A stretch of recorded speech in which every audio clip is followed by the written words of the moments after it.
This is Atomic Shinobi, and today I'm going to narrate first part of What If Naruto Was Sent to Another World by Tobi. If you enjoyed this video, please like, share, and subscribe to this channel. Now wasting no more time, let's start the story. A shadow, like Flash, was traveling at unnatural speeds high in the treetops in the middle of a dense forest. However, it left no trace of its existence. It came to a halt abruptly at the edge of a city and silently landed on the topmost branch of the tallest tree, surveying the city in disbelief that such a place could exist. And then a tall human figure appeared in the moonlight. A young man in his early 20s appeared to be the figure. However, he had a very distinctive appearance overall. The young man had the sharpest, brightest sapphire blue eyes you may have ever seen, along with golden blonde hair. In addition, he had long, shoulder-length hair, and his bangs gave the impression that he could conceal his eyes behind them if he so desired. In addition to a standard Anbu Black Ops uniform consisting of black and gray armor covered by a green flak jacket, metal arm guards, fingerless metal plated gloves, and black shinobi sandals, he wore a long, sleeved, hooded black coat with a white flame pattern on the hemline. To finish the ensemble, he wore a black Hite.8 across his forehead in the shape of a bandana, which appeared to be engraved with a leaf symbol with a spiral in the middle. Special seals over his arm guards caused them to glow, retract, and transform into plain but shiny metal shackles that hung around his wrists. In addition, he had a big scroll fastened to his lower back and two weapon pouches on his waist. The man was Namikaze Uzumaki Naruto, the newly appointed Naidame Jinchuriki of the Jubi and Rokudame Hokage of Konohagakure. As he recalled how he got into this weird new world, he inhaled deeply and sighed. Rewind. A couple of hours ago, the Fifth Great Shinobi War had finally come to an end in a titanic battle after many grueling years. The battle had been between Naruto Uzumaki, Rokudame Hokage of Konohagakure, and the man who had claimed to be Madara Uchiha, Tobi, also known as Uchiha Obito, or more accurately, the clone of Uchiha Obito. Naruto had stopped Tobi's plan by using a new, potent Fuinjutsu to seal the reformed Jubi into himself during the Fourth Great Shinobi War. Once more, Sasuke had deceived everyone by supporting Orochimaru, the person who made the clone, and the Obito's clone. With only a few minutes left before the demon would have been killed by the extraction of the Kyuubi, Naruto's Fuinjutsu had permanently bound him to him. During one of their battles, a nearby mountain was leveled, leaving only a flat plateau in its place. The conflict was so intense that lightning rained down from the sky, creating huge craters across the landscape. However, he had gained more than just Jubi power during the conflict. Before he passed away, a redeemed Sasuke had used Uchiha clan prohibited method that permitted them to pass their Kekkei Genkai to others to transfer his eternal Mangekyo Sharingan to Naruto with the aid of the revived Itachi Fuinjutsu. Ketsuzoku Tenso was its name. The method was developed to allow them to adopt new members into the Uchiha clan, but it was also applied to actual clan members as a form of execution. Because of the cost to the user, their eyes being totally absorbed into the target, it was prohibited. As a result, the Uchiha who employed the method were left blind and with empty sockets. They had to first open a wound that bled freely on both the user and the target, usually the palm of the hand. The Uchiha's blood then flows into the target's wound as the user and the target press their wounds against one another. The technique is then activated by a series of hand signs made by the person in charge of the transfer. Like the Fuinjutsu, Genryu Kyufujin, the chakra flows from the user's eyes and connects with the target's eyes. It then transfers the Sharingan's power into the target's eyes and rooted onto their DNA so that the target's body won't react negatively. When the transfer was finished, Sasuke grinned as he passed away and said, "We are truly brothers now, Naruto." After that, Naruto began donning Sasuke's Akatsuki cloak in remembrance of his departed friend in Nagato, whose group was taken over by Tobi and used to start the conflict. Clone Obito and Orochimaru were unable to cope with Naruto's already existing skills in addition to the power of the Jubi and the eternal Mangekyo Sharingan he received from Sasuke, which Naruto had managed to transform into an improved and flawless version of the Rinnegan. Despite a valiant effort, the young Hokage's strength ultimately overcame the Madara imposter. As Tobi slowly withered from his wounds, Naruto used his new Chobuku Rinnegan to gaze down at his fallen enemy. "It's over, Tobi. You've lost. Your army is destroyed and the Jubi is sealed to my family line forever. It power never to be yours. Your plans to rule this world have failed." The older shinobi squinted behind the mask in resentment at the pitying expression his adversary was giving him. As Naruto absorbed the battered man, his expression deepened. "Your hate and jealousy as well as your desire for power have only led you to ruin. It saddens me to think of how you could have used your strength to bring this world into an age of peace." As the younger man persisted in speaking down to him, Toba's hatred for him only deepened. All of a sudden, the sounds of hundreds of feet were getting closer. Naruto turned away from the dying man and began to move in the direction of the sound, shaking his head.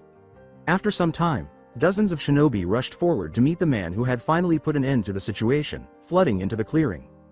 From a distance, the allied shinobi forces had observed the conflict and applauded the Hokage's triumph. At the very front of the crowd, Naruto grinned at his friends who had survived the war.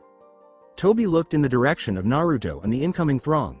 He vowed to himself at that moment that if he was going to die, he would inflict his suffering on the man who had derailed his plans before himself. He raised his feeble arms and started to form hand seals for the attack that would instantly kill him by bringing his chakra to zero. But as long as he could exact his revenge before he passed away, Tobi didn't care about living any longer. A few meters from Naruto, a black tear appeared in the air. Before Naruto's friends could alert him, Tobi shouted from where he was lying on the ground because the chakra that was keeping the tunnel open was rapidly evaporating. Uzumaki. Naruto turned to face Tobi, whose eyes were beaming with victory as he reached out to the Hokage and, using all of his remaining strength, used the power from the Rinnegan eye he had taken from Nagato's corpse to exact his last retribution. Shinra Tensei. Toba's last moments were serene as he watched Naruto be flung directly into the tear, vanish into the tunnel, and emerge on the other side. The technique had been successful. As the allied shinobi charged at them with horrified expressions, the technique drained the last of his chakra, and his body went limp.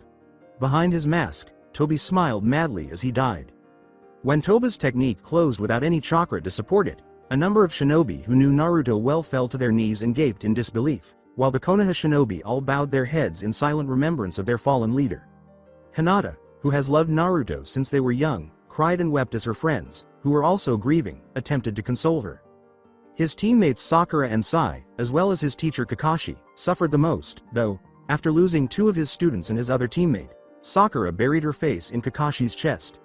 The man was on the verge of tears, and Sai did cry for the man he looked up to more than anyone since his brother. Some who had known Naruto wept quietly, while others sobbed aloud. From that day on, they all came to the conclusion that Naruto Uzumaki was the greatest shinobi and Hokage their world had ever seen. At that moment, the four surviving Kage assured the army that the alliance would last forever, that peace would finally rule the shinobi world, and that they would no longer regard themselves as separate villages but rather as one people. The ninja community came to view this day as the most significant and tragic occasion in their history. The army started to disperse. Some marched to Konoha to organize a funeral for their fallen hero, while others went to disseminate the word about what had happened. With Naruto in the interim, as Naruto fell, he was surrounded by total darkness with a rapidly approaching light. But as he got closer, he saw that it was beginning to close. Before he was imprisoned here for all eternity, he swiftly enhanced his descent with his chakra. Just as the opening closed, he fell through it, and now he was falling toward what he thought was the ocean at terminal velocity. He was aware that he would perish if he struck the water from the height at which he was falling. He swiftly formed his distinctive golden sage of 6 paths cloak by drawing upon the Jubi's godlike chakra, and he sent out multiple chakra arms toward the water's surface to serve as supports and reduce his rate of descent. He was able to gently lower himself onto the water's surface thanks to this successful tactic. He surveyed his surroundings and applied his understanding of Jikukan Hajutsu and the situation. Toba's plan to imprison him in that dimensional void for all eternity was immediately clear to Naruto. Fortunately, Toba's lack of control over the technique and the fact that he was dying meant that he accidentally tore a secondary tear to this location. But Naruto had a suspicion that this location was most likely a world entirely distinct from his own. Even though he had gotten away, Toba's scheme to trap him had, in a sense, been successful because his presence here meant that he would be essentially stuck here for the rest of his life. He believed that Toba's injuries, low chakra, and use of the technique had caused his death. This implied that he had passed away along with the technique's secret. The once powerful Uchiha appeared to have had the last laugh in the end. However, Naruto accepted the fact that he would never be able to go back to his home world and was content with the knowledge that he was no longer a threat to his friends in his own world. Tobi, I hope you spend a very long time burning in hell. Using the Fudo Awa Jutsu, Naruto created a single, large bubble with the bubble blower that had once belonged to Udakata, the former Rokubi Jinchuriki. He then hurried inside and had it carry him up into the clouds, where he set up the blower and sat in a meditative stance. As he switched into sage mode and looked for a nearby landmass, his eyes changed and took on the appearance of a toad. The bubble led him to the source, and he soon found a large concentration of small chakra signatures. When he turned on the recently dubbed Shobuku Rinnegan, he saw a city roughly 150 kilometers from where he was. His transparent vehicle allowed him to see the port of a very large city with structures that dwarfed any buildings he had ever seen, and he realized that these people were more technologically advanced than his own people. It took him less than 2 hours to arrive at a forest close to his destination. Flashback end. Naruto kept moving in the direction of the unidentified city. When he turned on his Chobuku Rinnegan again, a suburban residential area appeared in front of him, indicating that he was headed in the right direction. Without making a sound, he leapt the final tree leading to the forest and swiftly looked around. He was shocked to discover that the residents of the suburban neighborhood had even less chakra than Konoha's civilian population. He continued on his way to the city when he noticed something. He could read anyone's mind with ease using his visual abilities, but he wanted to avoid doing so because it would kill the person he used it on, and there were simpler ways to do it if he wanted to. He was crouching on a nearby rooftop, watching a street thug and a younger high school student fight in an alleyway. Naruto was a little suspicious, so he used his Chobuku Rinnegan to spy on what was happening below his position and his chakra to sharpen and focus his sense of hearing. Down in the alley, the boy appeared surprised when the thug asked him if he wanted to buy some drugs. The thug glanced at the schoolboy and grinned. "Oh, I'm holding an innocent person. What a catch. He'll be hooked after I give him a free sample to try." The boy was frightened by the thug's stare, which was like staring into a ravenous wolf's eyes. "Oh shish. This is simply fantastic. Why is this man selling drugs here? Shall I run? Could he pull a gun and shoot me? What should I do at this point? Well, I'll just throw away anything he gives me. Hey kid. I have got some awesome shit. Wanna try it? I can guarantee that once you do, it'll rock your world." The kid recognized that expression in the man's eyes and assumed it was a ruse, but the thug tried to give him a charming smile. "No thanks. I am good." The thug's eyes went from happy to angry as he frowned and reached into his jacket, and the poor boy laughed uneasily. The thug aimed a silver-plated gun at the boy's head and the boy watched as he pulled it out. "Kid, I like you. You seem like a nice kid, so give up the money and I won't have to shoot your brains out." In a panic, the boy squatted down to the side, peering into his bag and uttering, "Okay. Just wait a minute. I will give you all I got." With Naruto, for example, Naruto had had enough of the boy being harassed by this thug. As the boy rummaged through his bag for the money, he squatted forward and used his incredibly high speed to charge down the building at the thug. He used his chakra to stick himself to the wall and landed behind the thug without making any noise, then grabbed him and leapt up to a nearby roof. The hairs on the back of the student's head stood up straight, and he felt a cool breeze. When he turned around, he was shocked to see that the thug had seemingly disappeared. The young boy became even more frightened by this and made the decision to dash home as quickly as he could without daring to turn around. After capturing his victim, Naruto rendered the startled criminal unconscious before he could employ the Kokorodokusho no Jutsu, a skill he had learned from a member of Konoha's intelligence and interrogation unit. By putting his hand on the man's head, he was able to access his subconscious and retrieve any information that was required, even if the target had forgotten it. He discovered that he was in the state of Japan, also known as Nippon. Koku, an island nation in the Pacific Ocean that stretched from the Sea of Okhotsk in the north to the East China Sea and Taiwan in the south. It was situated east of the Sea of Japan, China, North Korea, South Korea, and Russia. He thought all of these names and locations were odd. The man's mind picked up English, a popular secondary language, from their language, Japanese, which was identical to his own. In addition to the language, he rapidly became familiar with this unfamiliar and foreign world and learned all the information he would need to survive. He discovered that he was in one of Japan's 47 prefectures, a mega city known as Tokyo Metropolis, Tiki.to, or simply Tokyo. Tokyo was the largest metropolitan area in the world, the capital of Japan, and the hub of the Greater Tokyo area. In addition, it housed the Imperial Palace, the residence of the Japanese imperial family, and the seat of the Japanese government. He also discovered that the locals had no idea how to use chakra, that there were no longer any shinobi, and that those who did used taijutsu and ninja weapons exclusively for combat. Naruto grinned as he went to locate the closest police station after completing his mental reading of the thug. The thug had been taken at gunpoint from a nearby convenience store, and Naruto had left him inside the Tokyo police lockup without remembering how he got there. He was one of the more shady of Tokyo's drug dealers and a part-time enforcer for the Chinese triads, so it goes without saying that the police were perplexed as to how he entered a secure police station without anyone noticing or being captured on camera. Nevertheless, they promptly forgot about this and booked the man anyhow. Equipped with the information he had learned about the criminal, Naruto began jumping from rooftop to rooftop with speed, beginning at the police station where he had left the crook before searching the city. To keep the locals from seeing him, Naruto ran at superhuman speeds and concealed himself in the shadows. He then tracked down one of the crime bosses he worked part-time for in Chinatown using the knowledge he had gained from studying the criminal's mind. Naruto arrived at the Triad's restaurant, which served as a front for their operations and was watched over by hired street thugs and gangsters. Before he could reach the crime boss and render him unconscious, the former Hokage smiled and swiftly and stealthily defeated his muscle. The codes and passwords for the man's bank accounts and the locations of his other hidden assets were then extracted using the Kokorodokusho no Jutsu. The man was essentially cleaned out after Naruto made multiple phone calls while wearing a henge and dropped off a few briefcases. Naruto framed the man as an informant to the Tokyo police on his business partners after the blonde shinobi had left him totally bankrupt. The man woke up feeling as though every nightmare he had ever had come true in a single night. Skip ahead a few days. Naruto discovered the other criminal groups and their leaders by using the information he had obtained from the crime boss and the thug. He discovered that the main forces in the city's underground were reportedly the Japanese groups known as the Yakuza and the Chinese Triads. Some areas of the city were under the control of these gangs. They were in charge of the criminal underworld of the city. Art theft, bank fraud, contract killing, drug trafficking, extortion, illegal gambling, money laundering, arms trafficking, and, in Naruto's view, underground slavery were the main focuses of their enterprises. Teenage schoolchildren comprised a couple of the neighborhood street gangs. He was particularly drawn to the one with the peculiar name, Ragnarok. Still, he felt he ought to investigate these gangs to find out what these children were composed of. He created 100 bunshin and instructed them to look for and learn more about his targets. After that, he created a clone to go to a clothing store and purchase some less noticeable clothing for himself. Naruto was spotted the following day in a rather pricey 5-star hotel room that he had used the henge no jutsu to rent for the night.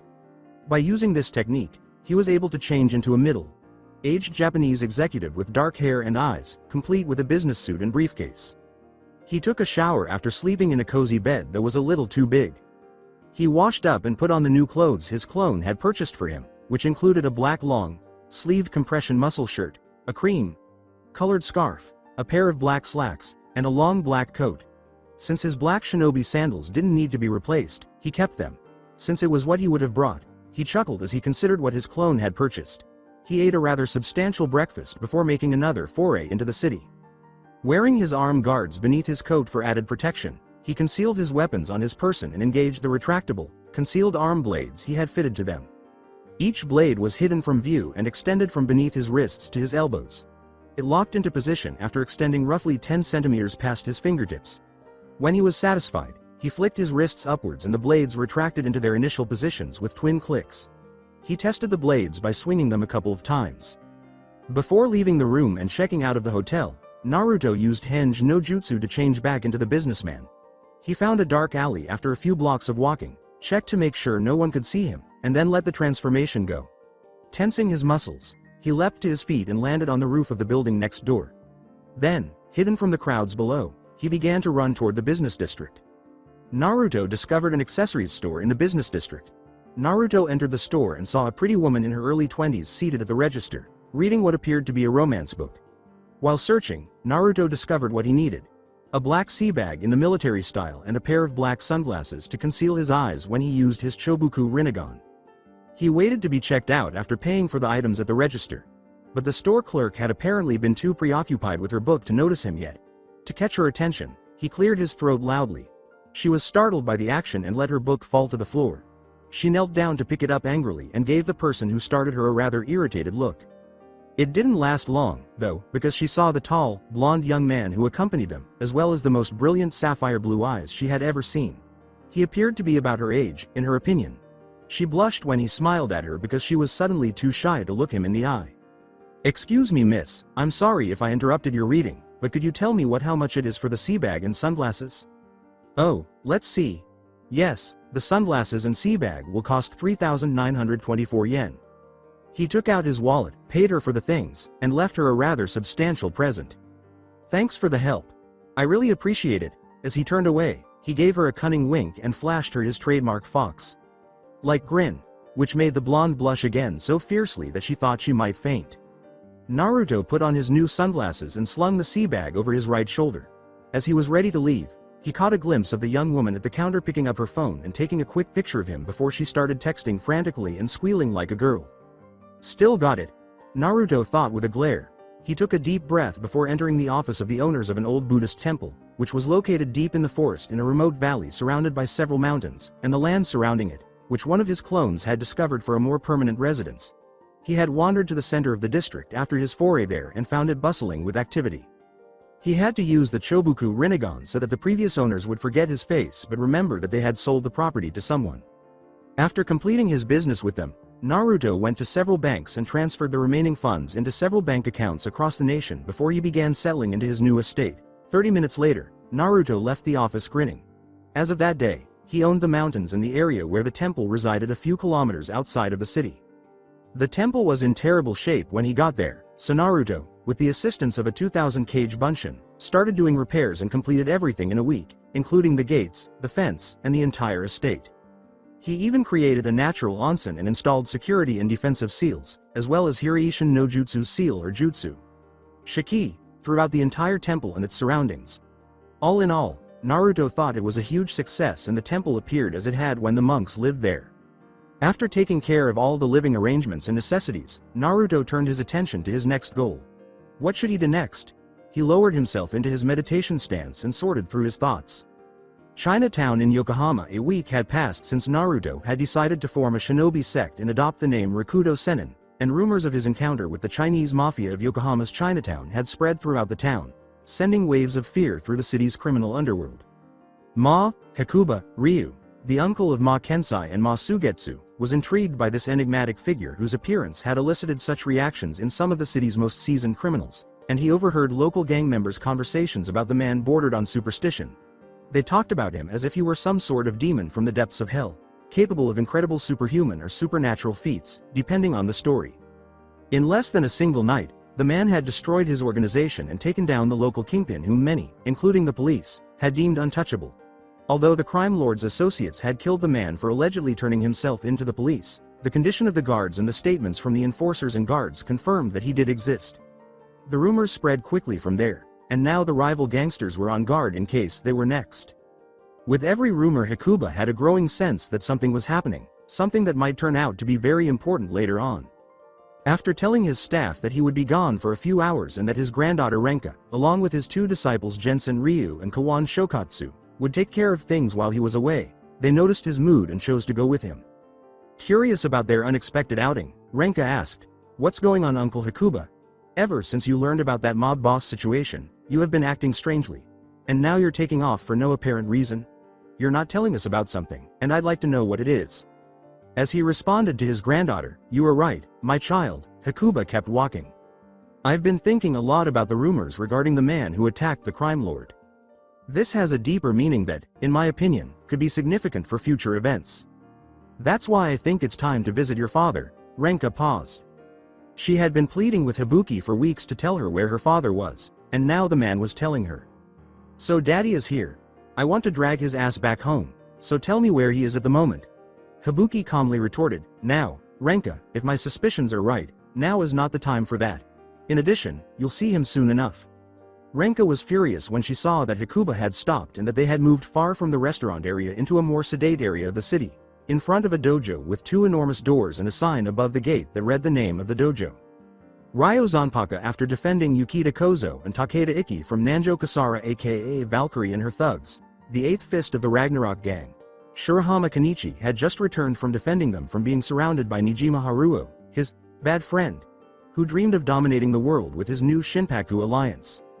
He was about to go upstairs to his room when he and the others heard a knocking sound coming from the front gate. Myu's grandfather, Hayato Furinji, raised an eyebrow, saying, "Well, I wonder who that could be."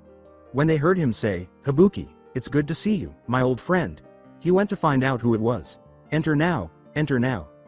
Moments later, he reappeared in the dining room with four people Kenichi had never seen before.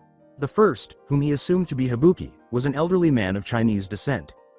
Hakuba, a balding old man with a mustache, wore traditional Chinese clothing, and, unlike his younger nephew, he also wore glasses, had a black beard, and had long white eyebrows.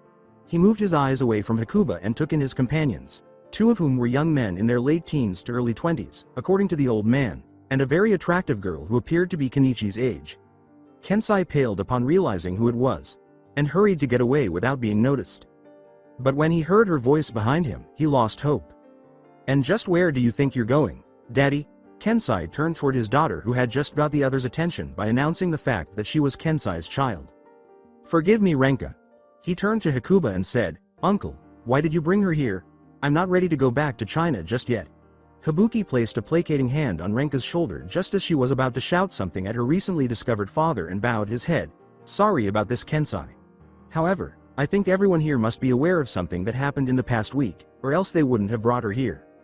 Then he turned and introduced himself to the others, saying, "Greetings, I am Ryuma, Kensai's uncle, but you can call me Hakuba." He pointed to his friends and said, "And these are my students Ryu Jensen and Shokatsu Kawan." Ryu Jensen was a young man of about 18 to 20 years old, with short brown hair, a white shirt, a red suit jacket, and a golden medallion. He had long black hair that covered his ears and forehead, and wore a blue shirt with a red suit jacket. They both bowed and said, "Pleased to meet you." He then pointed to the irate girl and said, "And this is Ma Renka, Kensai's daughter and my grandniece." She was a young girl of average size, with short dark blue hair that reached her chin, bells on top of her head that gave her a cat-like appearance, and, like Mew, she had large breasts that were roughly the same size as her bust. When she finally remembered her manners, she bowed herself and said, "Hello, you can call me Renka." "Would Mew please bring us some tea?" Hayato asked his granddaughter. After the masters introduced themselves and their student, Kensai turned to his uncle and asked, "So, uncle, what would you like to tell us?" Mew nodded and hurried to boil a pot. A few minutes later, they were seated across from one another. The entire group nodded in agreement as Hakuba began, saying, "We all know that most things that are in this world are not what they seem." He went on, "Chinese triads or mafia are speaking of man as if he were some sort of demon straight out of hell who, depending on the story, was capable of amazing superhuman or supernatural feats. A man has the mafia underworld talking." Kotsuji Ikisame said, "It sounds like we may be dealing with a fighter who possesses skills at the level of a martial arts master and has an unknown style of fighting along with a hidden agenda." Hakuba nodded. "Yes, I came to the same answer myself." The masters who had learned about this mysterious fighter who had taken down a local crime syndicate in a matter of hours all reached the same conclusion. Ikisame put a hand under Kenichi's chin, but he looked surprised. "But what worries me is that according to the rumors our unknown master is his age. Some say merely a year or two older than young Kenichi here, and others say maybe about Kasaka Shigure's age. Whoever he is, he must be incredibly gifted and well trained to be at that level. That's definitely impressive, a master-class fighter at that age. Thus, we're dealing with a prodigy that comes along once every 1,000 years. I think I would like to meet this fellow," Hayato said, nodding as he stroked his beard. "He might be even stronger than you, elder." Akisame's explanation left everyone stunned and silent. Before the doors closed behind them, Hakuba dragged Renka away and thanked them for their time, saying, "It would be quite a sight to see." When eyes started to glow with a familiar light, the masters turned to face Kenichi, who felt that he wouldn't like what they were thinking. "Well, it seems we will have to take your training to the next level," Akisame said on behalf of everyone. "Kenichi, get some rest because you will begin the more rigorous training schedule tomorrow. They put me through the easy training. They really are going to kill me. I have to get out of here." Kenichi paled. "It won't be as easy as the one you had before." He attempted to flee but was swiftly apprehended by Shigure and thrown into his room, where he eventually fell asleep a few minutes later. The residents of the dojo were unaware that their conversation with Hakuba had been overheard, as a shadowy figure concealed in the trees had listened to everything they said, grinned, and then vanished in a cloud of smoke.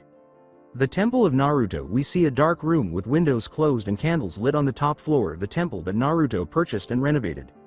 The room appeared to have belonged to the previous head priest of the temple and was rather large, with a huge bed on the eastern side and a large walk-through window to the north that showed the surrounding mountains and forest.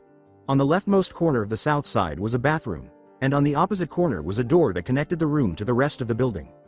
The candlelight and the Igoro incense smoke created a peaceful and tranquil atmosphere. The Padmasana, or lotus position, was in the middle of the room, and above him was a kunai, specifically a Hiraishin kunai, which was tied to the ceiling with some ninja wire. The lotus position is a cross-legged sitting position that originated in ancient Indian meditation practices, in which the feet are placed on the opposing thighs. The handle of this kunai is thicker than usual, and the prongs on it make it more lethal in melee combat. The lotus position is a well-known meditation posture in Hindu yoga and Buddhist contemplative traditions, and it is said to resemble a lotus, to encourage breathing proper to associated meditative practice, and to foster physical stability. The Uzumaki seal beneath which Naruto sat was used to control and regulate the entire seal array system of his temple. His Senin Moto eyes, which were toad-like with yellow irises, horizontal bar-like pupils, and reddish orange pigmentation around the eyes, were revealed when he slowly opened his eyes. He took a deep breath, exhaled, and began to unfold his legs so that he could stand, first in his right hand and then in his left, before making a futon. The Rasengan is a lot like a regular Rasengan, except that it has 4 small white blades that resemble protrusions, giving it the appearance of a miniature Fuma shuriken and making a buzzing sound like a saw. He did the same thing as before, released the jutsu, and signed deeply. He was about to leave his room when he was suddenly given the memories, which came from the Kage Bunshin he sent to a dojo called Ryozanpaka. He smiled as the memories came from the Kage Bunshin, who he thought was good of placing a Hirai Shinjutsu Shiki on the main building of the dojo. The intricate yet exquisite Uzumaki seal design that ran the entire room and began from Naruto's position before gradually ceasing the glow entirely. So these martial artists are looking into me. They do possess the most power I've seen in this place. However, I don't want to deal with them right now, and I haven't discovered anything bad that this group has done. Except for the training that poor boy received. Again, what was his name? Yes, Shirahama Kenichi. He is not entirely suited for combat. But damn, Kasaka Shigur was so cute. Come on, she had long beautiful purple hair, deep crimson eyes, and not to mention the body of a goddess. Naruto rode deeply as he recalled the gorgeous young woman with the sword on her back that was dressed in a pink kunoichi kimono. She is the closest thing to a kunoichi I have ever seen, so I also need to get to know her. In addition, she loves animals and is a swordswoman. I believe I'm in love.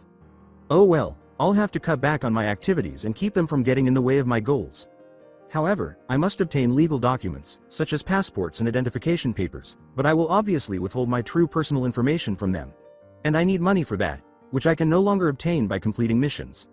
Therefore, I believe that this time I will visit the Yakuza.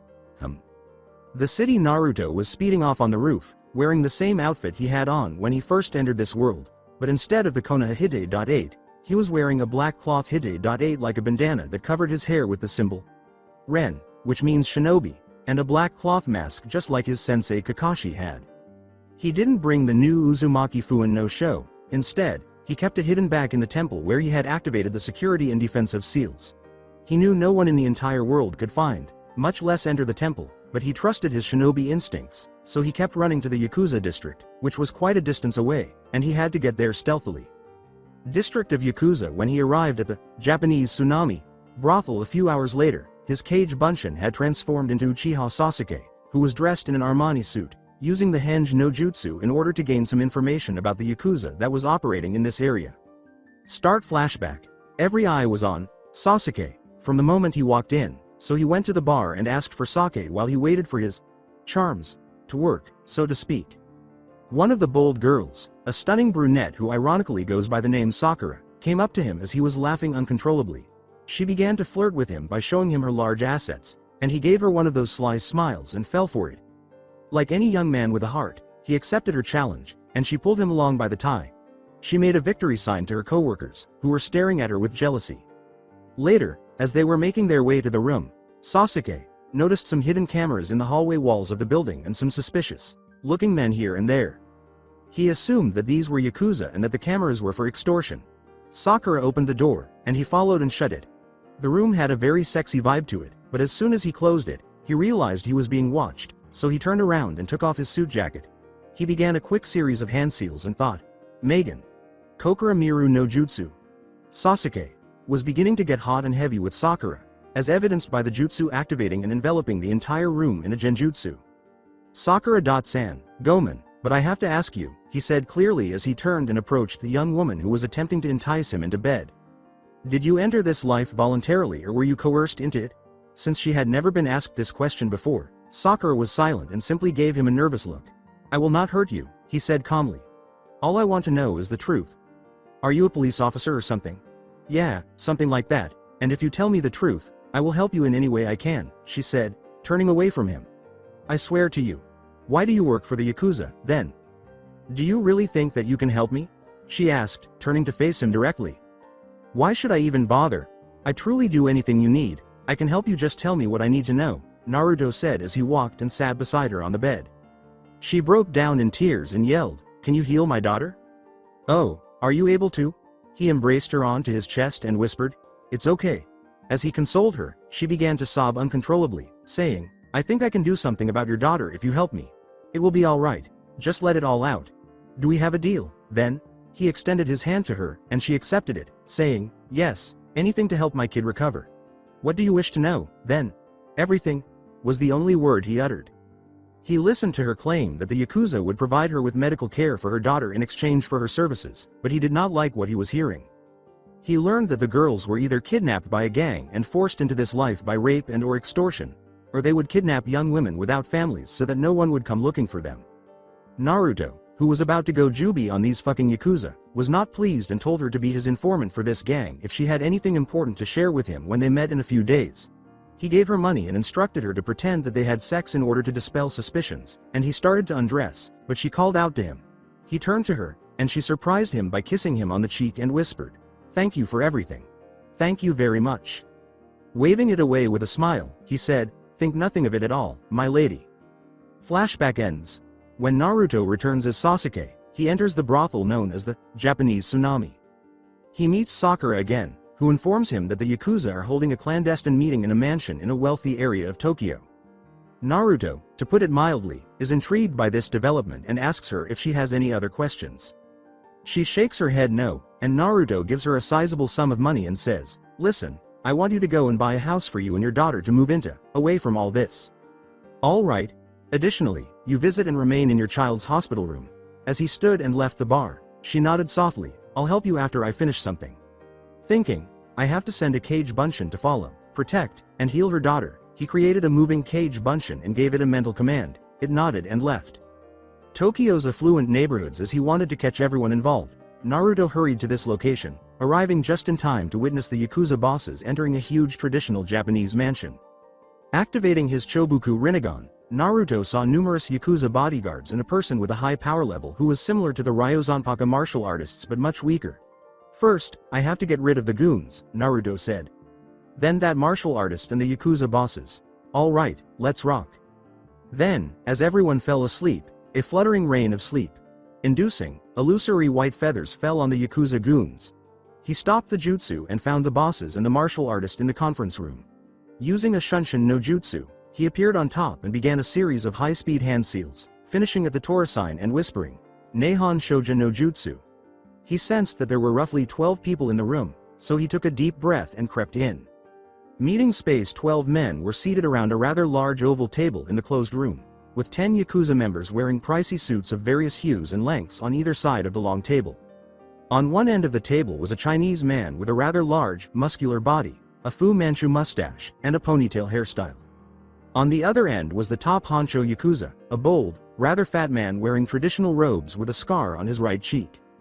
One of the Yakuza angrily asked his superior, "Basu, how come this gaijin is in our conference room?" His fellow Yakuza then turned to their boss for an explanation, which he provided. "Since that incident involving the Chinese mafia in Yokohama's Chinatown, which you are all aware of, I have come to believe that we may require the protection of a martial artist expert. It is merely a precaution because, as you are aware, there are insane martial artists everywhere. I hired him from the Black Tiger White Dragon Alliance, and his name is Retsuman K. He is referred to as the Human Calamity." The Yakuza began debating whether or not to seize the Chinatown area in Yokohama after they were pleased with what they had heard and nodded. Smirking and using his Chobuku Rinnegan eyes, Naruto, who had been in the room the entire time hiding in the shadows, made the Tora hand seal and whispered Megan. Kokwamyo no Jutsu. He had modified this genjutsu for the Fuin no Sho when he became Hokage. A black veil of total darkness encased the room, and then these blood-red eyes also appeared.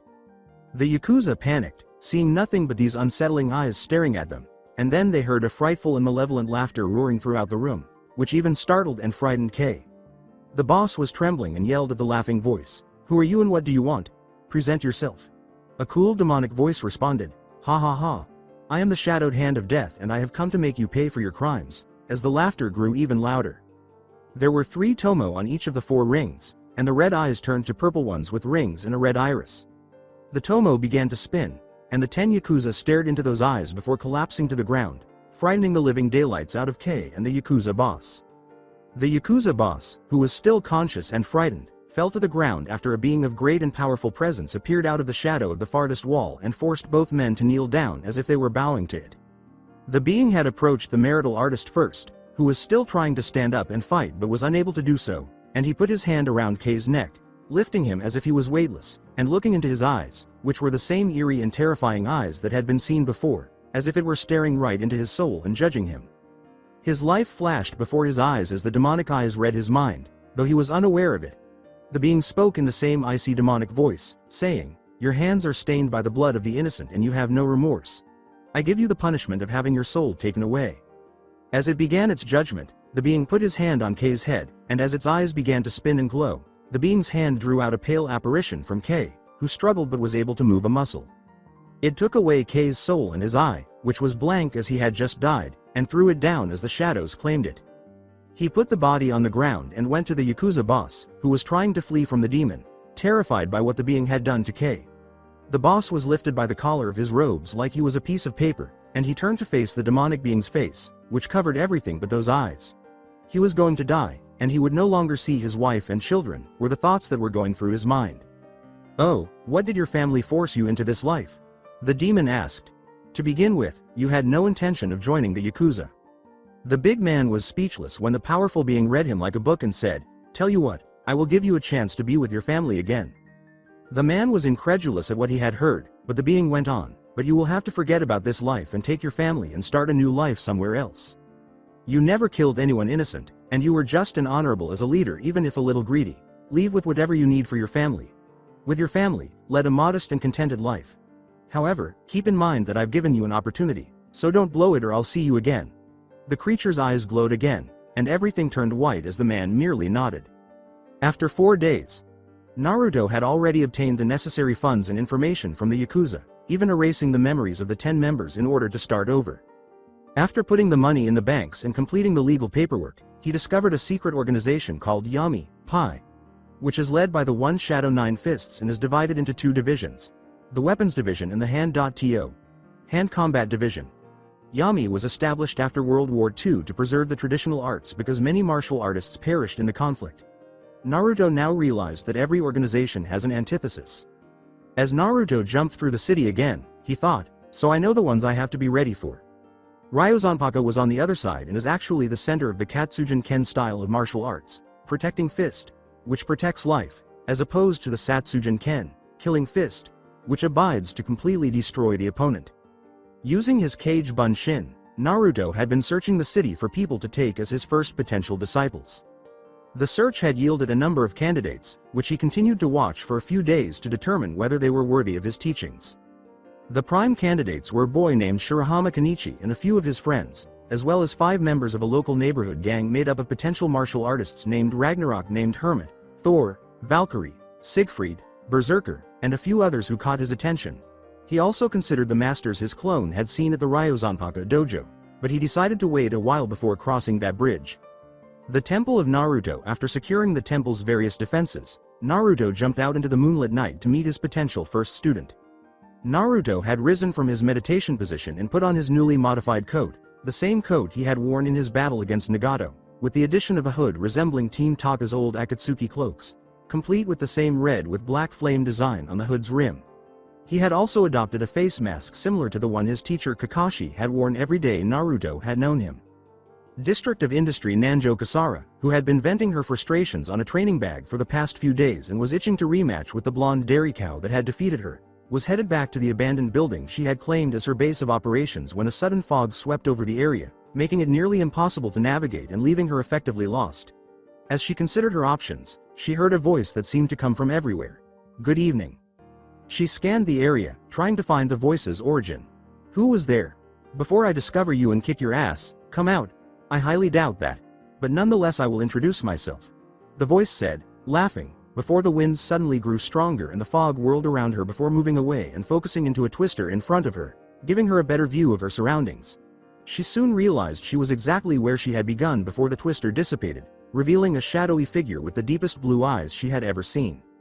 With a towering 6 feet, or roughly 182 centimeters, he was easily taller than her. He was wearing a red, hooded cloak with black flames around the edges, and underneath it, he was wearing a black form-fitting shirt, black pants, sandals that exposed his toes, and a large scroll strapped across the small of his back. His face was hidden behind a black mask that curved to his face, and his appearance gave him an air of mystery that Kasara found fascinating, but what he said next startled her. "I have been watching you for a while now, Nanjo Kasara, or should I say Valkyrie? Who is this guy? And how does he know who I am?" she said, her eyes narrowing on the outside but incredibly nervous on the inside. "Who the hell are you?" she said, getting even more slender. She then grinned to herself before assuming her position. "It won't matter because I'm probably not going to remember it after I kick your ass anyhow." She jumped forward, spinning her body to deliver a spin kick to the guy's head, but instead of hitting his head, her foot was blocked before she leapt back. What shocked and terrified her was that he blocked not with his hand or arm, but with just one finger. She overcame her sudden shock and unleashed a barrage of her strongest kicks, but to her increasing horror and frustration, he blocked every single attack with the same finger he used to stop her first kick. In addition, he hadn't moved a step from his position since the one-sided fight began. After blocking one of her attacks, Kasara began to realize that she was fighting someone who was so much stronger than she was, but her pride prevented her from simply giving up. His hand moved so quickly that it just appeared before the finger that had been an iron wall against her kicks, flicking her against the forehead and sending her flying backwards several yards before hitting a fence and landing on her ass. Her head was spinning and she saw stars for a few minutes before she managed to shakily get her feet and grab hold of the fence. He calmly addressed the stunned young woman, asking, "Are you finished yet or do I have to show you the difference in our strength again?" She glared at him before responding, "What do you want from me?" He went on, "I have come merely to offer you a path." Kasara stopped glaring and changed her expression to one of curiosity, saying, "I'm listening." The man's bright blue eyes appeared to smile at her. "As my disciple, I am here to give you the opportunity to learn the ways of a true warrior and give you the strength to accomplish your goals and dreams, whatever they may be. If fighting in that gang will make you weaker, what will you gain from it? What say you, Nanjo Kasara?" Kasara was taken aback when this man appeared out of nowhere, defeated her with just his finger, and then wanted her to follow him. "Why are you offering this to me while there are others?" Kasara asked. "And anyway, who the devil are you?" "Because I have been observing you for a few days and I have concluded that you have the potential to become a great warrior," the man said after pausing for a moment. "Additionally, you possess the traits of a young woman who will succeed in this world due to your strength and passion."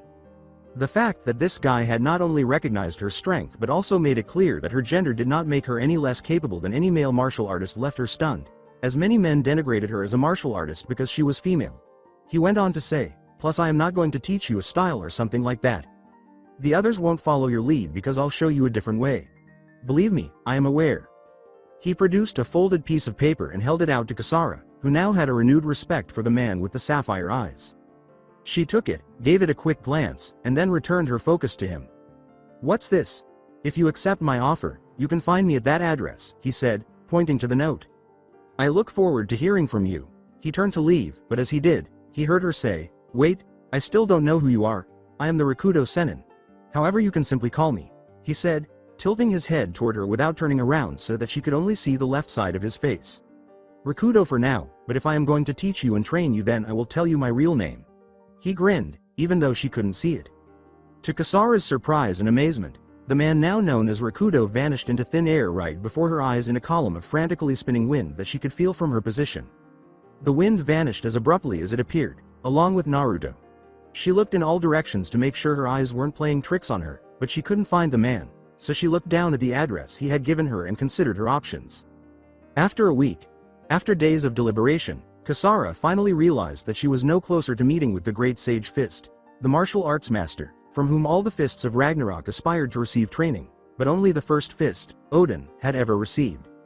She decided to accept Rakudo's offer and become his disciple, and after packing her belongings and taking a cab out of the city, she set off for the address he had written. After a long journey up a mountain, then down, and then back up again, she found herself on the top of another mountain, in front of an old Buddhist temple that had been converted into a private residence. On the gate was a life-like statue of a vicious ten-tailed kitsune demon, and beneath it was a sign that read, J.bi no kitsune, in red blood kanji. She swallowed, knocked multiple times with one of the brass rings, and the gate opened from the inside, leading her to believe that someone was waiting for her, only to discover that she was alone. As she was trying to figure out who had let her in, she heard Rakudo's voice behind her, So have you made your decision? Kasara recovered from her shock at his unexpected appearance and bowed, respectively. I want to become stronger and prove that just because I'm a woman doesn't make me weaker than a man, she said, turning quickly to find Rakuto standing at the base of the stairs leading up to the main part of the temple. He was dressed in a black gi, complete with black khakis and sandals. Rakuto Shisho, I accept your offer. Hope to follow in your footsteps, and swear to be among your greatest pupils ever, Naruto grinned. She shared his desire for respect and recognition as a child and his willingness to put in the effort necessary to prove their worth to others. All right, let's begin. Are you prepared to start? Kasara lifted her head and a determined look came to her eyes. Hi, Shisho. Then follow me, he said, nodding toward the stairs. And congrats, Naruto grinned and said, she will do great and will be even greater. You have just taken your first step into a great new world. He began to ascend the stairs, Kasara trailing behind him with her bags, and for the first time, she began to get excited and smile as she unknowingly began her journey to become the first to learn the deadly and mysterious arts of the shinobi.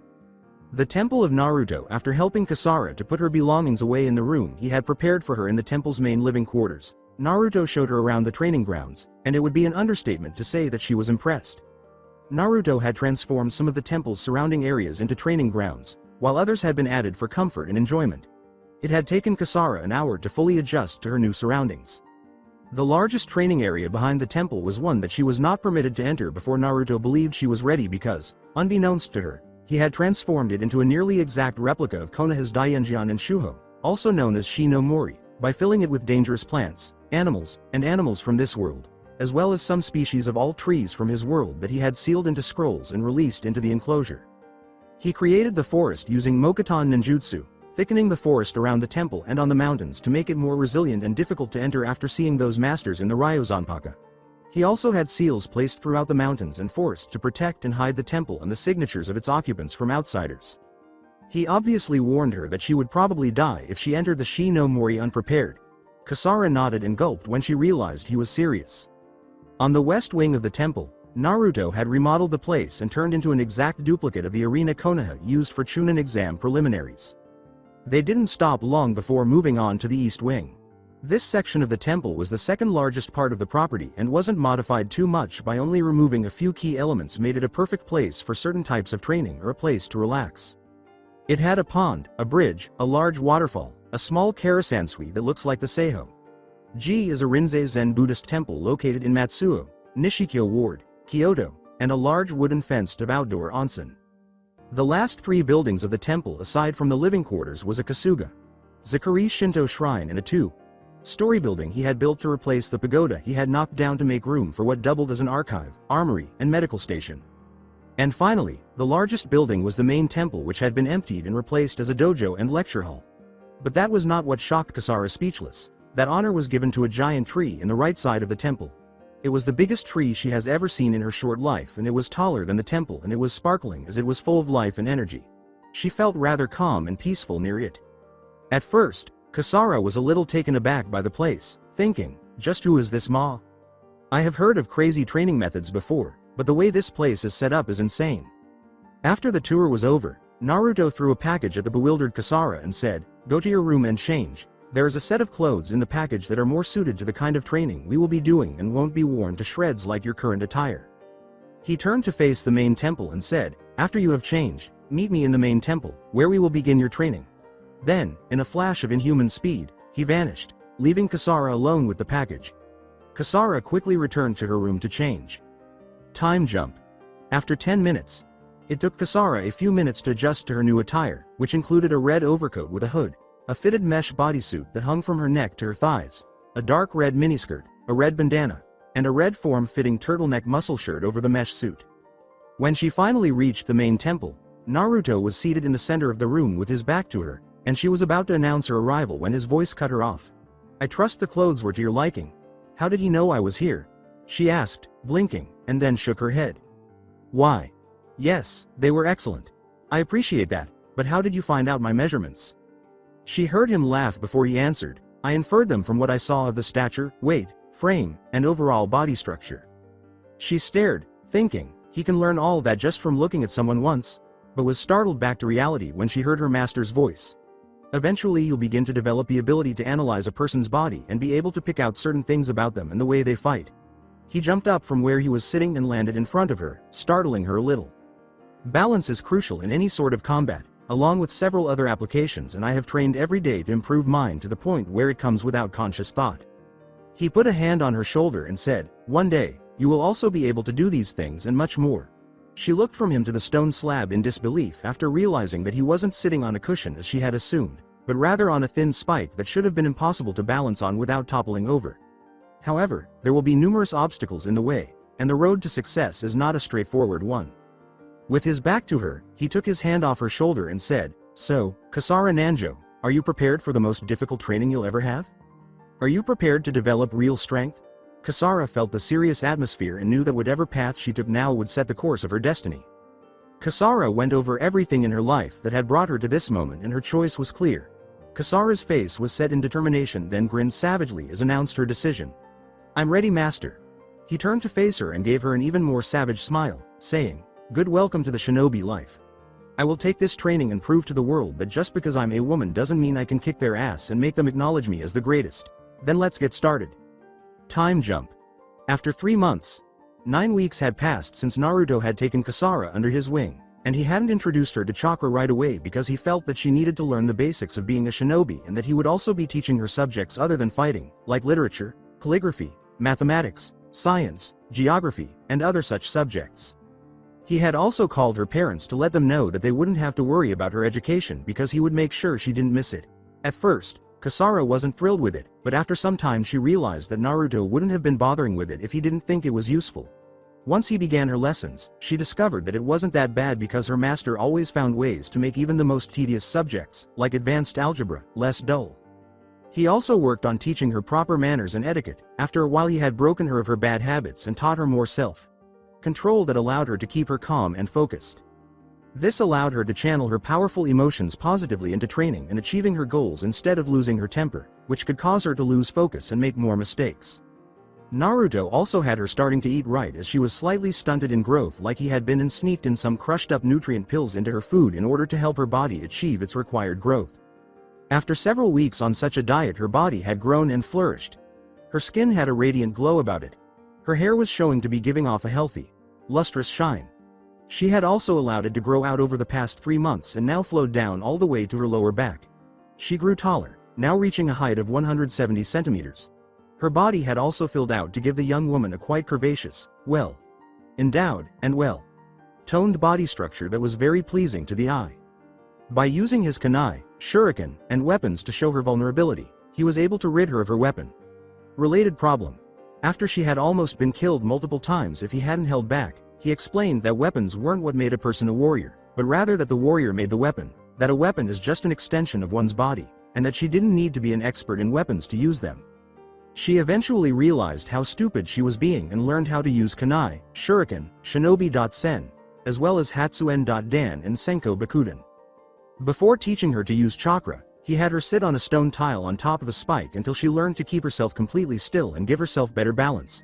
Although she wasn't at Rock Lee's level, her body was now as conditioned to the level of an Olympic athlete, and Naruto decided she was sufficiently brought up to speed in her academic, fundamental strength, and other areas. He now thought she was ready for the next step in her training. They were now in the east wing of the temple, and Kasara was sitting next to one of the trees, listening to Naruto start the lesson. "First, before we begin, let me say that I am proud of how far you've come, and that you have been one of the best students that I've ever had the pleasure of instructing." Kasara grinned as she looked down, blushing slightly in embarrassment at his praise. "Thank you, Shisho." He went on, "Also I have made you a promise that when you did I would tell you my real name."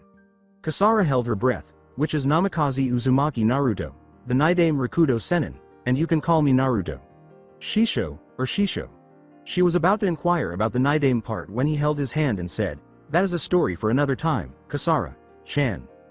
Well, now that we have that out of the way, let us begin the lesson." Naruto got up from his chair and motioned for her to get up as well. Naruto then walked a few steps before stopping at one of the trees and said, "What you see and learn here today you must promise to never tell anyone about unless you have my express permission. Talk among yourself with someone who already knows, like a future fellow disciple, or until after your training is complete and you start training disciples of your own." Kasara was intrigued but made the commitment. Within the sapphire orbs of Naruto's eyes, a fire danced. Kasara was perplexed and said, "Today you will learn the ways of chakra. Today you will learn how to harness the energy that is used by a true shinobi." Chakra. Chakra is the energy required to execute even the most fundamental shinobi techniques, Naruto explained, nodding as he started his detailed explanation. It is a combination of the spiritual energy acquired through practice and experience and the physical energy found in every cell of the body. Kasara was listening with ever-increasing interest as Naruto went on, saying, "Once mixed, it can be channeled through the chakra circulatory system, which is to chakra as the regular circulatory system is to blood, to any of the 361 chakra points called tenketsu in the body." Naruto glanced at Kasara's perplexed expression but went on to explain, through the use of various methods, the most common of which is hand seals. A shinobi can manipulate the chakra in their body to create an effect that would not be possible otherwise. Kasara looked at her master in question and asked, "Like what?" Then, Kasara saw something happen as Naruto's body was suddenly surrounded by a pulsing blue aura of energy. Naruto smiled and said, "You wouldn't believe me if I told you, so I think it is best that show you." He continued by explaining to his disciple, "What you are seeing is chakra that I have channeled through my body for you to see. Because chakra is typically invisible to the unaided eye. But if someone has a powerful enough or high enough chakra, it can be seen by the naked eye." He then lowered his chakra, and Kasara could no longer see the blue aura. Then, before she could question him about it, Naruto planted his foot on the tree, then his other foot on the tree, and he started climbing up the tree without the aid of anything to hold him in place. As if that weren't startling enough, she watched with wide eyes as he reached a tree branch and disregarded gravity by walking until he was completely upside down, watching her in shock and amazement from above. Kasara shook her head and began to grow irritated, but Naruto saw her expression and began to laugh, asking, "What are you laughing about? This isn't funny, in my opinion. Not many people discover that their sensei is capable of defying the laws of gravity. Sorry, it just you had the same expression I had when I saw this technique performed for the first time by my first master," Naruto said, stifling his laughter and an inverted smile behind the mask. "Before Kakashi Sensei did what I just did with you, my fellow disciples, and I didn't believe that such things were possible." Since she didn't know much about her master's past, Kasara's anger subsided when he jumped down and gave her an apologetic look. "Forgive me if I have frightened you, Kasara. No, it is I who am sorry, Shisho," he said. Since she didn't know much about her master's past, she couldn't hold her anger for very long. "Now I understand why you did it. I think I would have thought you were crazy if you had told me you could walk on walls before you showed me." She bowed her head. "Please go on, Shisho. I'm prepared to go." Naruto was silently proud of how well she was taking it and gave her a pat on the shoulder as she raised her head. "All right, but I'll warn you." She told him to continue the lesson by nodding her eyes and saying, "You're in for quite a few surprises. Well, now that you have seen one of the many feats chakra can perform, I can tell you how shinobi use it to fight, train, and survive." Naruto gestured for her to approach him, and he started from where they had left off, walking to the edge of the koi pond. "Now as you have seen, chakra can be used to attach yourself to almost any kind of surface. But compared to what chakra can do, what you witnessed is childish." Naruto paused and watched his student as he waited for the new information to sink in. "I left out earlier in the lesson that once one learns to harness this energy, they are capable of doing almost anything as long as they have both the skill and knowledge to use it correctly." Kasara was taken aback by what her master was suggesting regarding the range of chakras that could be utilized. "Anything? Such as?" Naruto grinned as saw her curiosity return with a vengeance. "Yes, anything. As I previously stated, chakra can be used to produce effects that would not be possible without it. For example, you have already witnessed me climb a tree without the use of any support other than the chakra in my feet. In addition, a shinobi can use chakra to walk on water, increase their strength and speed to superhuman levels, manipulate the elements of nature, make duplicates of themselves, change their body into objects, animals, or even other people, bend time and space, and in certain situations, even resurrect the dead." Just who was her master and where did he learn all of this? Kasara's head was spinning from what he had just told her. He had her walking on water. She felt a hand on her shoulder and turned to see her master smiling at her with a masked, understanding smile, saying, "Don't worry about it all right now." She turned to her master and said, "Well, what are we waiting for, Shisho? You'll eventually be able to do most of the things I mentioned in time anyway, so it's best to focus on the present." She nodded and realized how lucky she was to be selected as Naruto's first disciple, learning how to do things you only hear about in stories. She then became excited when she considered all the possibilities, and it showed. "Let's get this done." Her joy was contagious, and Naruto smiled back. It would be fascinating to watch the expressions on the faces of the masters at Ryozanpaka and that organization Yami when she vanquishes all of their followers. Alright, let's get started. You'll need to strip in order to start learning how to shape and work with chakra. SS strip. Why yes, Kasara-chan, Kasara yelled. You're top, but not entirely. People here have little to no chakra, so I have to draw seals. I must thus jump. Start your chakra gates, which are found in precisely 8 different body parts. The majority of people are unable to use chakra because it can only be felt and used by children as young as 4 years old, and the older a person gets, the less likely it is that they will be able to feel or use chakra alone. As you can clearly see, even if you are a master martial artist, you will never be able to use chakra, he said, pausing to look at Kasara. She nodded, and he went on. However, there is a slim possibility that you could learn to use chakra if you try before you turn 20. After inhaling, he turned to face her and asked, Are you certain you want to open your chakra? It is a risky process that will undoubtedly be irreversible. So, once more, Nanjo Kasara, as your Shisho and master, do you sincerely swear to protect, uphold, respect, and follow me in my shinobi arts teachings? He produced an odd kunai that had 3 blades rather than 1 and a thicker than usual handle with what appeared to be writing on it. She will have to dedicate her life and allegiance to her Shisho and his arts for the rest of her life, but he will teach her all of his art to make her extremely powerful. He has already helped her and is beginning to trust her, so Kasara was shocked when he said, You don't have to do it if you don't want to, while looking into her eyes. She nodded and said, Shisho, I swear that I will safeguard, maintain, respect and obey you and the shinobi arts you will teach me. She knelt down on one knee and lowered her head in respect to her Shisho, and he did the same, placing his hands on her shoulders and grinning at her from behind his mask. Because I will still teach you even if you refuse to take the oath and you will still live your life, she said, looking down to the ground as she thought deeply. He said in a matter of fact voice, Okay, before we start with the ritual, I would like you to follow me to the ritual chamber. She nodded and followed him as he walked to a dark, candlelit room with a complex array of writings in the shape of a spiral on the floor. He instructed her to remain motionless as he began working on her seal, and she sat cross-legged. He took out a red scroll, opened it, cut his thumb, and applied the bleeding digit to the scroll, which released a poof sound and white smoke, revealing a Japanese calligraphy set. Using the kunai in his hand, he cut his hand once more, and then dropped a few drops of his blood into the ink to make the seal particularly strong so he could feel her signature over long distances. He handled the ink plate, saturated his chakra into the ink, making the ink glow. I will have to give you a symbol of my trust, he said calmly after dipping the brush. Unlike the fuin used to restore the use of chakra, this will be permanent. He showed her the jutsu Shiki on the Hiraishin kunai and said, I will give you this jutsu Shiki in the form of a painless tattoo. She obeyed his request and gave him her arm. Later, I'll teach you how to use it. Where would you like to see this jutsu Shiki? She nodded and said, If it's okay with you, Shisho. I would like the jutsu Shiki tattoo drawn vertically down from the nape of my neck. Her master nodded in understanding, and she pulled her long red hair into a bun to clear the way. She could feel his warm strokes as the brush slid downward, and she felt a warm tingling sensation seeping from the ink on her body as her Shisho continued to work. 5 minutes later, he finished and said, Don't move okay, as I will anchor the seal now. Her Shisho took the brush and dipped it in the specific ink, and he began drawing the seals from the center of her nape, about 2 centimeters below her nape's hairline. You may feel a little strange, okay? She gave him a small nod as to not ruin the seal on her neck. He stood and placed his hand in a Hitsuji seal and said, Fuin. Suddenly, Kasara felt the seal warm up, as though it were merging with her skin. All right, it's finished.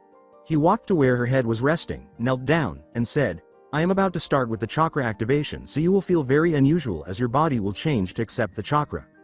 Kasara-chan, please lay down on your back. She followed his instructions and lay on her back. When your body adjusts to the power, it will refine and correct biological and physiological errors like your height and muscle tone, even causing you to feel pain. Are you prepared, then? Yes, Shisho, I am prepared to leave, she said in a loud, commanding voice. All right, let's get started, he said. Naruto's hands started to glow in a golden flame, like aura that grew brighter and became a roaring golden flame. He parted his hands and placed both of his intended targets, which appeared to be Kasara's head and abdomen, at the same time, causing Kasara's body to flinch as foreign energy flowed into her body. Her Shisho had a look of complete concentration as his left hand moved from her temple to her chest, where her heart is, and back to her head, while his right hand moved to the south, going to her legs and feet before returning to her chest. He then took his hands off her body, placed both of them on her crown and went down to her toes before using his power to make her body jerk a little as her body absorbed and circulated his chakra. Kasara felt her body melt in the power, and she felt a little tingle as her muscles and bones grew and thickened as they redefined themselves. Naruto was using his Chobuku Rinnegan to see her chakra pathways throb, her tenketsu, and start to create her own chakra, which was fixing her body in a way as her height and body shape changed to a much more womanly body. As her breasts grew larger, her hips widened and taller, and her face became slightly more defined. The chakra completed its work and started to mix and fuse with her own, making it even more powerful. She felt amazing, as if she had been born again, and she could feel the energy about to explode from her body. Congratulations on your rebirth as Ryuketsu Neko, Nanjo Kasara. As she accepted her gifts from her Shisho, Kasara bowed her head and said, "Thank you, Shisho. This mask is used codename and your alter ego as a kunoichi and is to be worn only in battle and on missions as to protect you and your family." He pulled out a red cloth Hite.8 with the symbol Jubi with 10 tails and a white mask with blue flame, like patterns that resembles the face of a demonic cat. "I will proudly wear them as a token of appreciation for your gift." "Well said, Kasara-chan. Your actual training will now start." When Kasara saw her, she shivered and said, "Oh shit, I am so screwed." Shisho laughed and said, "Kukakuku," his eyes shining as he laughed evilly. Tokyo's eastern region, after weeks and months of training, which Kasara could only characterize as her own personal level of hell, she was strolling back into town with her master. Naruto had accelerated her training after he had decided she could control her chakra to a level he deemed adequate, having finished and mastered the tree climbing and water walking exercises. He made Kasara remove her weights and put prayer beads on her limbs before employing a sealing technique called Fuinjutsu, Yanshitai Kanken Fuin, which Jiraiya had previously used on him, but with some modifications. The technique made Kasara's limbs much heavier. Naruto's version of the technique also made it harder to move with the beads as their chakra levels increased, making it much more difficult than when she was simply wearing the weights. She currently weighed 25 pounds on each limb, meaning she was wearing an additional 100 pounds of weight. Naruto was considering adding a weighted belt or something similar to strengthen her core, but since she is a woman, her body will react negatively to the weight, so he may come up with another idea later. Despite this, he was pleased with her flexibility and cat-like reflexes. Additionally, she had trained to fall on her hands and feet on reflex. Nevertheless, Kasara's strength and speed had completely and significantly increased, though she wasn't sure how much because every time she had one of her evening spars with her master in taijutsu, it didn't seem like she was getting any better. One night after training, Naruto overheard her talking to herself in her room, and the following day, instead of sparring with her as they usually did, he was standing next to a large container of some kind, which was shaking, giving Kasara a bad feeling about what was going to happen to her. Her instincts were correct, as Naruto smiled dangerously behind his mask, his eyes shining evilly, before he took out a remote control and pressed one of the buttons on the keypad that opened the container door, revealing to Kasara a very large, very angry tiger. The same species that lived in Konoha's Forest of Death, that he had placed in the forest training ground behind the temple. After that, she had to battle for her life against the tiger while her master watched, slurping his ramen and preventing her from seeing beneath his mask. After realizing that even though she couldn't hit her master, she had improved beyond what others her age had in the amount of time she spent training with Naruto, and that was only in taijutsu, she took half an hour to defeat the tiger, which she was surprised to find to be nearly effortless. The temple of Naruto, they would practice ninjutsu in the mornings. Naruto had taught Kasara the Henge no Jutsu, Bunshin no Jutsu, and Kawarimi no Jutsu, as well as other fundamental shinobi skills like tracking, hiding in plain sight, and using chakra to enhance her senses. When he was satisfied that she could perform these techniques and skills flawlessly, he advanced her to more complex techniques, which Kasara found both strange and exciting. A few weeks prior, if someone had claimed that people could walk on water and change into objects or other people, she would have said that they were insane. After teaching her the fundamentals of ninjutsu, Naruto had taught her how to use some of the more advanced techniques, like Kage Shuriken no Jutsu, Soshuriken no Jutsu, and Shunshin no Jutsu.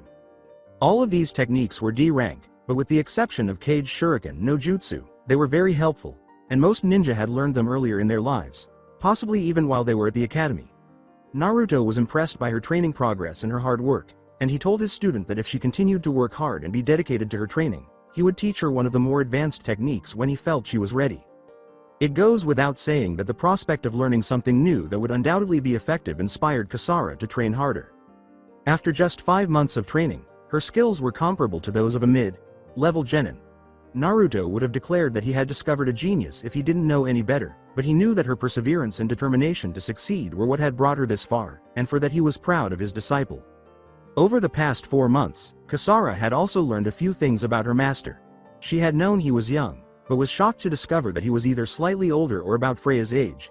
This did not alter her admiration for him. On the contrary, it made her want to become a master like him even more. He also had a lot of secrets, which made him seem even more awesome than he already is.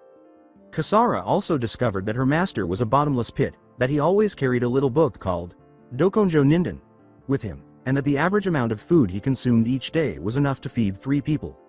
Naruto had never once revealed his face in all of their time together, and Kasara did everything she could to make him remove his mask. He didn't even remove it while he ate. Naruto found these attempts to remove his mask amusing because they brought to mind all the times he, Sasuke, and Sakura had attempted to do the same to their teacher, Kakashi.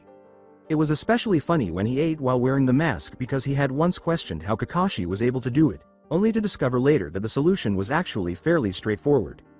He had learned this trick from Kakashi while on a mission that required Naruto to wear the same kind of mask and hadn't known how to eat without taking it off and revealing his identity to their enemy. Kakashi wasn't happy about telling him this but taught him the secret anyway. What Kasara didn't know was that Naruto had another mask underneath the first with a slit where his mouth was and ate through it before replacing the other mask over it, creating the illusion that he had never removed the mask. Kasara finally gave up, realizing that he would only reveal his face to her when he felt like it and that there was nothing she could do to force him to do so. After realizing the futility of her attempts, she returned to training and hasn't tried anything since, despite the temptation to do so, even if it was pointless. Chinatown in Yokohama, he had been using the cage bunshin he had placed throughout the city to keep up with current events, and he had witnessed the fights between the Ragnarok gang and the Kenichi boy, who reminded him a lot of Rock Lee, a true genius of hard work, and he kept improving under his master's strict but effective training methods. However, unlike Rock Lee, he lacked the willpower and determination to defend himself. Instead, Kenichi would rather run than fight. Today was the first time he and Kasara had left the temple since she had arrived. He had overheard a few conversations from various thugs who worked for the Chinese triad that a man named Ma Sugetsu, who Naruto learned was the master of Hermit, the sixth fist of the Ragnarok gang and brother of Ryozanpaka master Ma Kensai, was in town, and that Kensai was meeting with his uncle in Chinatown with his student Kenichi. At the time, Naruto and Kasara were strolling through Chinatown, and although Kasara was unaware that he had brought her here to give her real combat experience and protect a potential fellow disciple. Unbeknownst to Kasara and Kenichi, Naruto and Kasara entered the Imperial Wrath Chinese restaurant owned by Ma Kensai's uncle. Kensai knew that someone was following them, but he didn't know who. He chose to ignore them for the time being until he figured out what they were after and knew that at least one of them knew they were there. He turned his attention away from them and concentrated on his uncle, who had also noticed them but ignored it after a quick glance from Kensai that Kenichi missed, and they discussed why they had come. "I'd figured you'd show your face sooner or later, Kensai, and you brought young Kenichi as well." Kenichi's eyes watered and a silly smile came to his face as he led them to a quiet table close to where Naruto and Kasara had been and gestured to the food that the waiters had brought out earlier. "What a feast! Heaven is where I am." Hakuba gave Kenichi a kind smile. "Eat as much as you like." Kenichi faced the elder from China. "You're a decent man. Not even bald," as Hakuba responded. Naruto's perspiration fell across the room. "Thank you." As he said that, Kenichi returned his attention to the food. "Itadakimasu." He then snatched up the closest bowl of food and began indiscriminately gobbling it up like a man who hadn't eaten in weeks, which in his case was likely the case given that his masters would always take food from his plate if he let his guard down for even a moment during their dinner at the dojo. Hakuba and Kensai didn't eat and got right to work while Kenichi was stuffing his face. "Tell me, Kensai. I'm aware of 2 possible explanations for your visit today. Which is it? Do you want to find Sugetsu?" From his position, Naruto saw a tiny sigh appear on Kensai's face as he responded. "Yes. He's in the country, isn't that right?"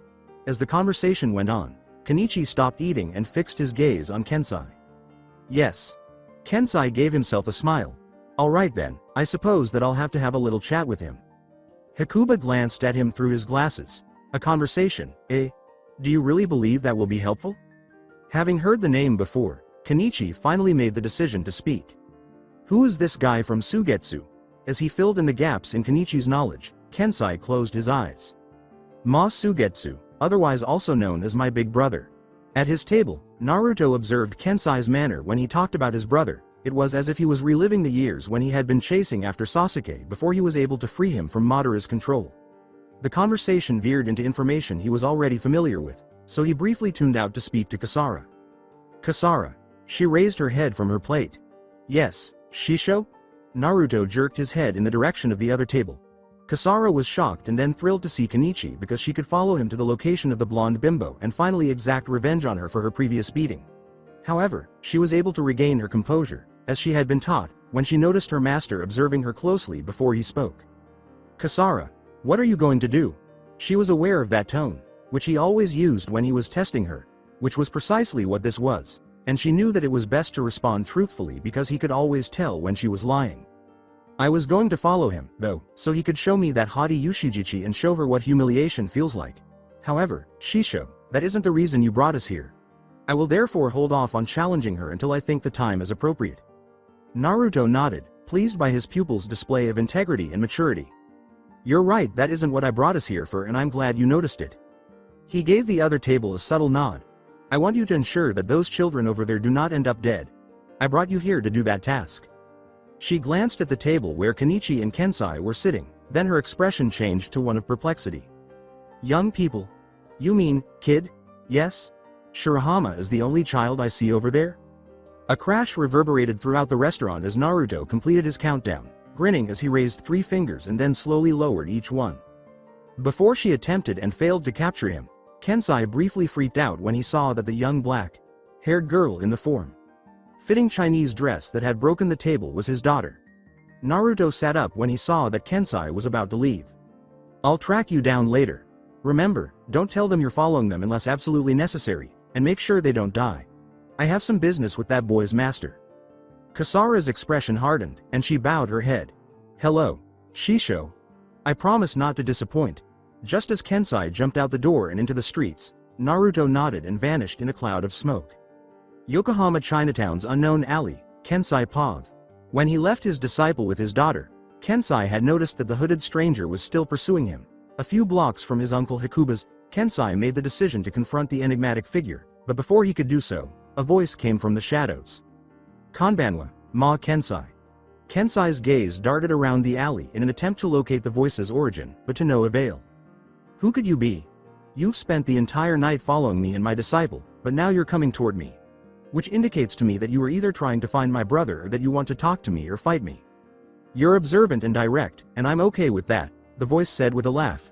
I believe it's time for me to come out. Then, in front of Kensai's eyes, something began to rise from the moonlit pavement, first a hooded head, then a cloaked torso, and finally, after a few seconds, the stranger who had been following him fully emerged from the pavement.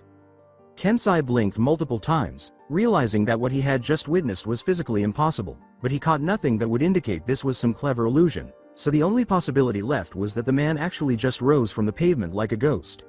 Then he recalled his uncle's visit to Ryozanpaka a few months ago. The Triad bodyguards claims that the man who attacked their boss had superhuman or simply supernatural abilities or cited by the neighborhood street gangs. Kensai was positive that this man was the one his uncle had mentioned after comparing what he saw with what his uncle had told them. So, it turns out that the rumors about him weren't merely superstitions. As the Kenpo master made the connection, Naruto's sapphire eyes observed Kensai beneath his hood. Judging from your expression, I'm guessing you've heard of me. Kensai gave a nod. Yes, but you still haven't explained your purpose for being here, mister. Naruto bowed slightly. Uzumaki, Naruto, at your service. And as to why I'm here, well, let's just saying I'm here to conduct a little test. Kensai's gaze grew strained. And what test would that be? Giving the older man a smile, he said, you'll see soon enough. Kensai's eyes were closed.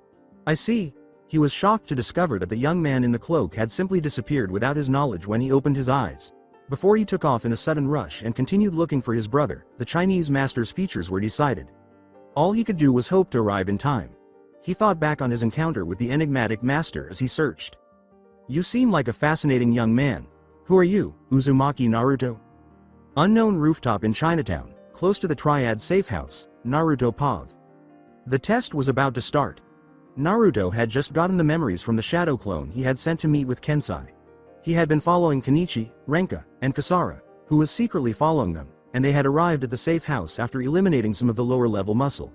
He could sense a strong hatred within the building, most likely from Ma Sugetsu. "Stay strong, my disciple, for this fight shall be the true test of your resolve," Naruto said to no one. Chinatown. Inside the safe house, Kasara Pav. So far, Kasara had followed her master's instructions and followed the Chinese girl and the Kenichi kid, but she didn't understand why. She knew something wasn't right. If her master knew that these two could fight these people on their own, he wouldn't have sent her to watch them. Kasara, who had been running up the side of the building using the tree climbing technique her master had taught her, had just entered the building and watched them deal with some mafia guys the Chinese girl had been fighting in the elevator.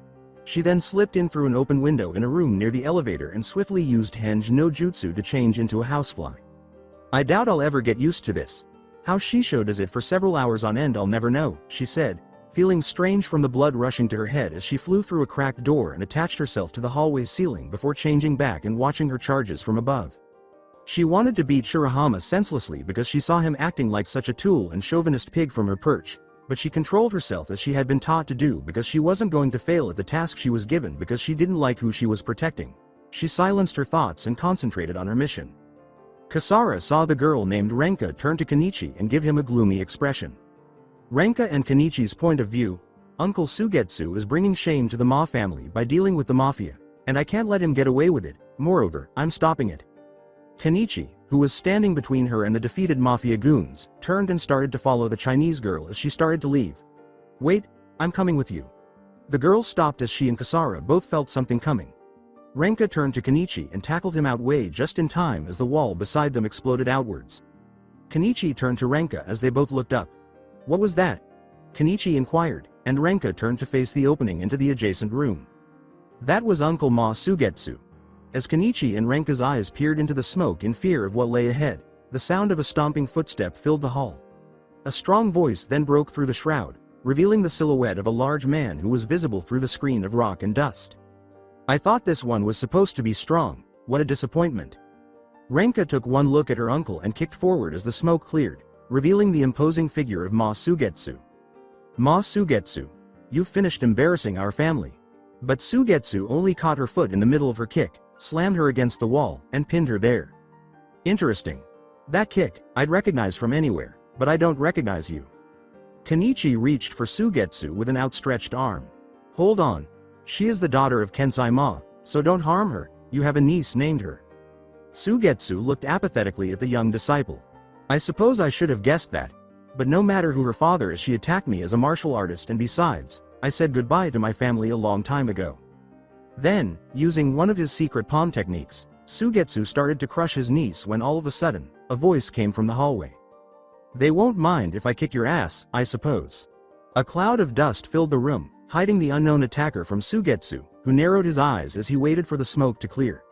Kenichi and Renka were also taken aback by the unexpected rescue and attempted to identify the person who had just saved the Chinese girl.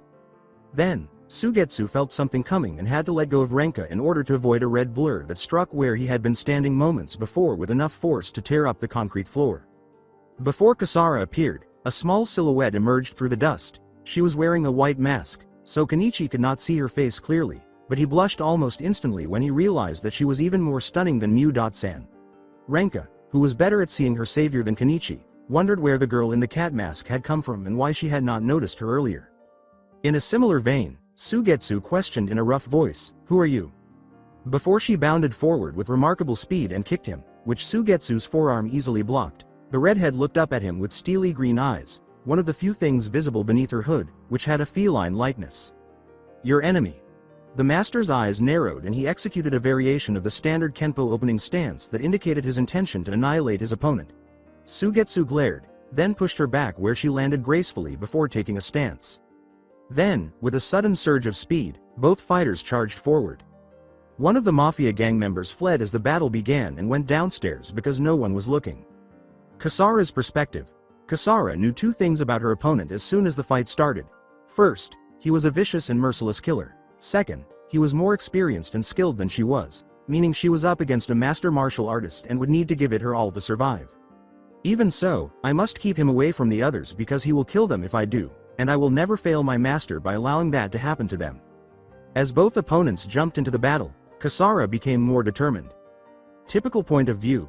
Insert. Drowning pools. The Man Without Fear. This is a really good song, I couldn't find a better one. To the onlookers, the two merely disappeared and then reappeared in a blur of movement. Sugetsu was taken aback by the girl's speed, but it was only enough to keep her out of range of his deadly punches.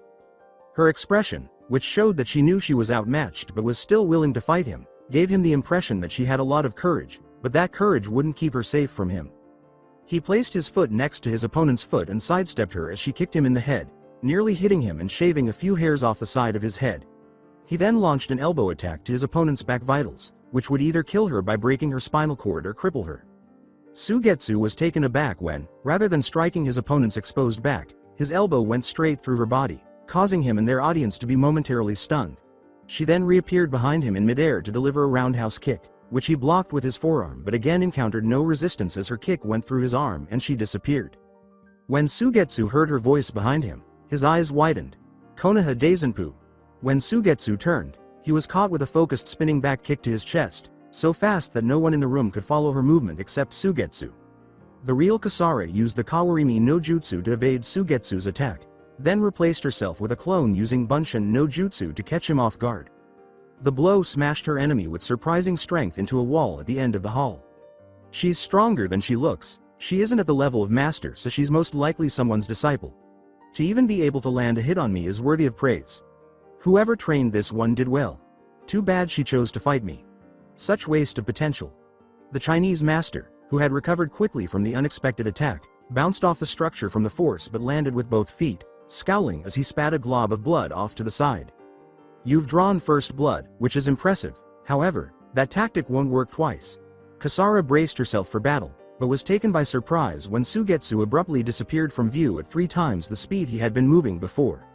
He then reappeared in front of her and struck her stomach with such force that she was thrown off her feet and tumbled across the room toward Kenichi and a revived Renka. So this is the power of a master. I guess I should have known better. The difference between our skills and power is significant. But I won't give up, even if it kills me. Kasara coughed up blood as she felt her insides scream in pain. To everyone's surprise, she began to struggle to her feet. You have a lot of courage, girl, but I know that you can tell the difference between our skills, Sugetsu said, glancing at her indifferently. He disappeared once more, using his speed to appear in front of her before she could defend herself. Who are you, Banda? You just signed your own death warrant. Kasara closed her eyes in anticipation as the heavy master swung down and slapped the helpless disciple with an open palm. I apologize, Shisho. I failed. Kenichi yelled, no wait, as Renka gasped in horror at what was about to happen.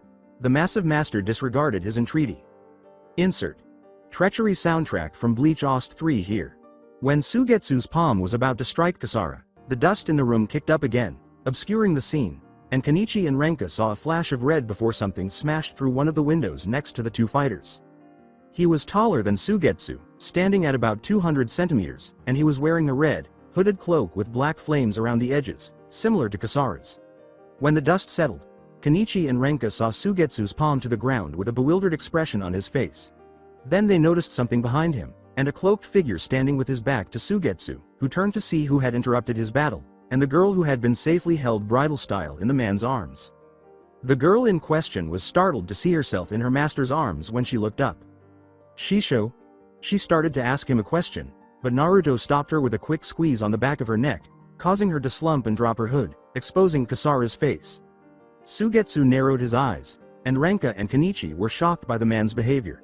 Kasara's mask fell off, revealing her lovely face, and Naruto picked it up and pocketed it. Why did Kasara protect us? Isn't she part of Ragnarok? And who is this other guy? Kenichi realized who had saved Renka from her uncle across the room, and his confusion was interrupted when the man spoke to the sleeping girl. Good job, Kasara. You performed better than I anticipated. We'll start your new training when I return. The others watched in disbelief as to what this man was doing, but they didn't have to wait long. But now it's time for me to step in. He raised his right hand in a half ram seal. Hiraishin no Jutsu. Then, Sugetsu, Renka, and Kenichi watched in disbelief as the man abruptly disappeared, leaving them perplexed as to how he accomplished it, since it is physically impossible to simply disappear without leaving any trace. The temple of Naruto. Suddenly, Naruto appeared beside Kasara's bed in her room, and a moment later, a sleeping Kasara was gently tucked in her bed. Chinatown, Inside the safe house, Naruto reappeared in the same location as before, but without Kasara, and then he turned to face Sugetsu, who, along with Renka and Kenichi, were attempting to determine what had happened to Kasara. Now that he was facing them, they could see the full extent of his appearance. He was wearing a black form-fitting shirt and black pants, sandals that exposed his toes, and a necklace with 6 red magatama. His eyes, the only thing visible beneath his hood, were deep blue, with fox-like slitted pupils, and his gaze exuded a sense of danger. "I haven't seen speed like that since Furinji Saiga. Just who are you?" Sugetsu stepped up his defense. The Chinese master could tell by the look in the man's eyes that this one was no pushover, especially after witnessing him save the girl. Naruto broke the silence in the room. "I am Naruto, the Rakudo Sennin, Kanbana, Ma Sugetsu. I want to thank you for putting up a good fight for my disciple. For a while now, I've wanted her to get some real combat experience." "TCH, I see," Sugetsu said, squinting at the hooded shinobi. "She is very well trained, I must say, and you sent her here knowing she couldn't win and used me to test her resolve. Now, though, I'd rather know who I'm going to murder." As the two masters stared down at each other from their respective corners, Kenichi wanted to leave but felt he couldn't leave Renka, who despite her injuries wanted to stay and see what exactly was happening. Kenichi and Renka swiftly moved back toward the end of the hall where they could stay a safe distance away and watch the scene unfold. Sugetsu then assumed his signature Kenpo stance, while Naruto slipped into the stance for his style of taijutsu, known as Shurashinkan. He was standing with his left leg slightly forward and his right leg back leaning toward the outer right, which caused his body to be grounding his stance. His arms were in the same position, but left open-palmed, while his right closed in a tight fist. This was a style that Naruto had developed during his training with Jiraiya 4 years prior, when they had left Konoha to prepare him to face the Akatsuki. Both fighters started to release immense killing intent that radiated throughout the room, and when Kenichi felt it, he shuddered and swore that he saw himself die and that it felt like their hands were wrapped around his throat. As the two fighters waited for the perfect opportunity to attack, the tension in the room was evident, and then it happened. The battle between Naruto, the Rakudo Sennin, and Sugetsu, the fighting demon, started when the gates of hell opened. Despite his many qualities, Ma Sugetsu was not a coward. But as soon as he saw the shadowy outline of what appeared to be a real demon over the young man, he knew something was wrong when he looked into Naruto's eyes. What frightened him was not that, rather, it was the angry demon that had taken hundreds, if not thousands of lives, hiding beneath that emotionless, cool face. He nearly saw it roar at him as he fixed Naruto with his gaze. That didn't matter, though, because he was Kengu Kishin Ma Sugetsu. Naruto was snarling because this individual was going to murder his pupil. He calmed himself by taking a deep breath before approaching his opponent slowly. When his opponent approached him without taking a position, Sugetsu became perplexed. Then, startling everyone in the room, he vanished in the middle of the step and reappeared on his opponent's blind spot. He struck swiftly with a clawed fist, which Sugetsu unexpectedly deflected with a jab of his elbow. They kept throwing fast punches at one another, but neither of them managed to land a blow. The clashes were so intense that they produced a sonic blast that shattered building windows and shattered glass all over the place. The demon's and the sage's fists blasted and exploded with power, slamming into one another. Ma Kensai was just outside, on the other building. He had come to witness the fight between his older brother Sugetsu and the enigmatic Naruto, and he and the other masters decided that he was, in fact, a master, and a strong one at that. Naruto was relentlessly attacked by Sugetsu, but the younger man avoided the blows as if they were insignificant. Pulling back, Sugetsu punched Naruto before switching to a kick, which missed because the younger man appeared behind Sugetsu and disappeared in a flash of speed. He then touched the back of his neck with his clawed hands, causing his skin to bleed as he whispered in his ear, causing him to freeze. "I have already killed you a minimum of 25 times, Ma Sugetsu-san. Fight me seriously, or is this the best you can do?" The Chinese master became enraged at this taunt and turned to roundhouse kick the man behind him. He missed his target once more because, like a bird, it was perched on the extended limb. The young shinobi just leaned his head to the side to avoid the blow, but Sugetsu then made a fist and threw a skull-spreading punch at him. The marital artist drew his hand back to try to grab the younger man after the punch broke the wall behind the shinobi. He would slip easily before Sugetsu could grab hold of him. When Sugetsu attempted to use the knife hand attack on him, Naruto unexpectedly just slapped it aside and counterattacked, but Sugetsu countered. After bringing his foot to his opponent's foot and avoiding him, he attacks his opponent's back vitals with an elbow. It would have been effective against a normal opponent, but Naruto was anything but, as he turned and used the palm of his hand to seize the lethal elbow. When the two were attempting to push each other, the shockwave from the collision exploded. Naruto smirked once more, irking his opponent, and Sugetsu grunted. Since he was unable to receive any hits, Sugetsu sensed that something was seriously amiss. As a real fight between two masters like this? Kenichi asked incredulously. Their attacks are really strong, I have no idea what to do. Naruto grinned as he seized Sugetsu's elbow and applied pressure, then used his lightning fast speed to punch him 5 times in the ribs before Sugetsu yanked his arm free and leapt back to safety. As he assumed a stance, he felt his broken ribs and his numbed, bruised arm. He was shocked to learn that he had not only rendered his arm numb but also delivered 3 or more powerful blows in a single instant. This person is extremely dangerous. He had the ability to kill me with a single blow, but he refrained. Why? He returned to his stance and yelled, "Uryu Banda!" But Naruto remained motionless. He was prepared to launch a full-scale assault. To his surprise, the young man had to use both of his left hand's fingers to stop Sugetsu's good arm from slamming it onto the enemy's head. Then, grabbing the older man and drawing him in, he delivered a right punch so strong that it quickly cut his neck and knocked him out. The older man flew to the wall that was the furthest away and slammed into it after he gave him a middle finger flick on the forehead. He just approached the fallen man as though to kill him. I now understand why Ba-chan enjoys making that finger flick motion. It's really awesome, Naruto thought. Cease the song right here. Kenichi was astounded to see that the man in the red hood used just 2 fingers to halt that enormous attack. He reflected, none of my masters could do that. I have seen the elder stop Apachai punches with his whole hand and this guy stopped a palm attack with 2 fingers. Renka wouldn't have believed it if she hadn't witnessed it firsthand, but this hoodman had beaten her uncle Ma Sugetsu as if he were insignificant and had no scratches on him. Who is this guy? She asked herself. He simply finger flicked him, and he flew to the goddamn wall. It would take a master to be another, and even then, it would be a battle. The escaped mafia ordered his men to blow up the building as Naruto approached the downed man, causing the floors below to explode. As Naruto cursed and the building began to burn, the 2 children were terrified. I hate doing this but I have to. He sped up, startling Kenichi and Renka as he flashed in front of them. When he whispered, "Don't worry," they looked up at his imposing figure. Then, as he knocked them out as well, all they saw was black. He lifted them up, posing the boy on his right shoulder and putting the girl under his left arm. When he went to get Sugetsu, Ma Kensai attacked himself.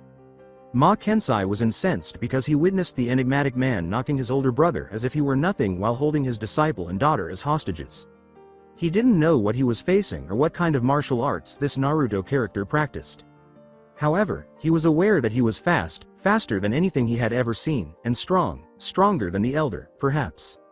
Oi! I am not trying to kidnap them, okay? I am trying to get them out of here. Get your brother out while I will take care of the kids. Come on, hurry. Was heard just as he was about to attack to reclaim the children. Naruto then leapt out the window and landed on the ground with ease, despite the weight of 2 people on him. To pick up his brother, Kensai went. Placing him on his shoulder, he took his arm.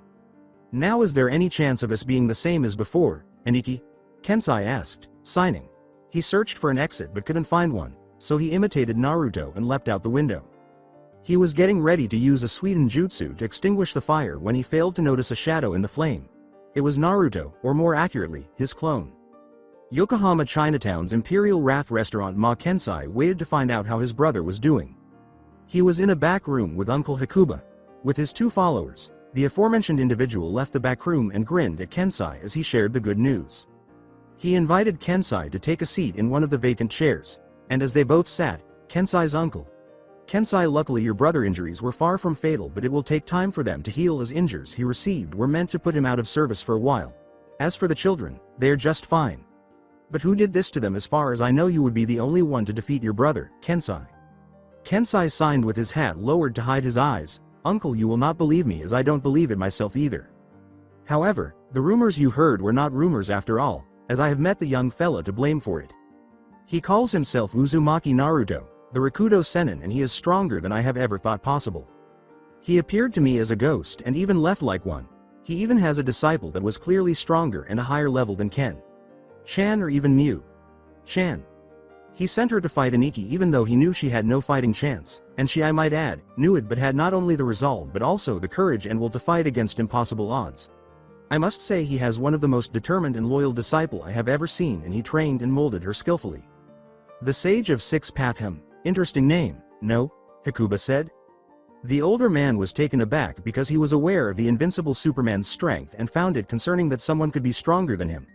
Kensai goes on, when he was fighting Aniki it was as if he was toying with him, like he was not enough for him to fight seriously, and what scared me is the fact that my brother was defeated so easily that he might be as strong, if not stronger than Furinji Hayato.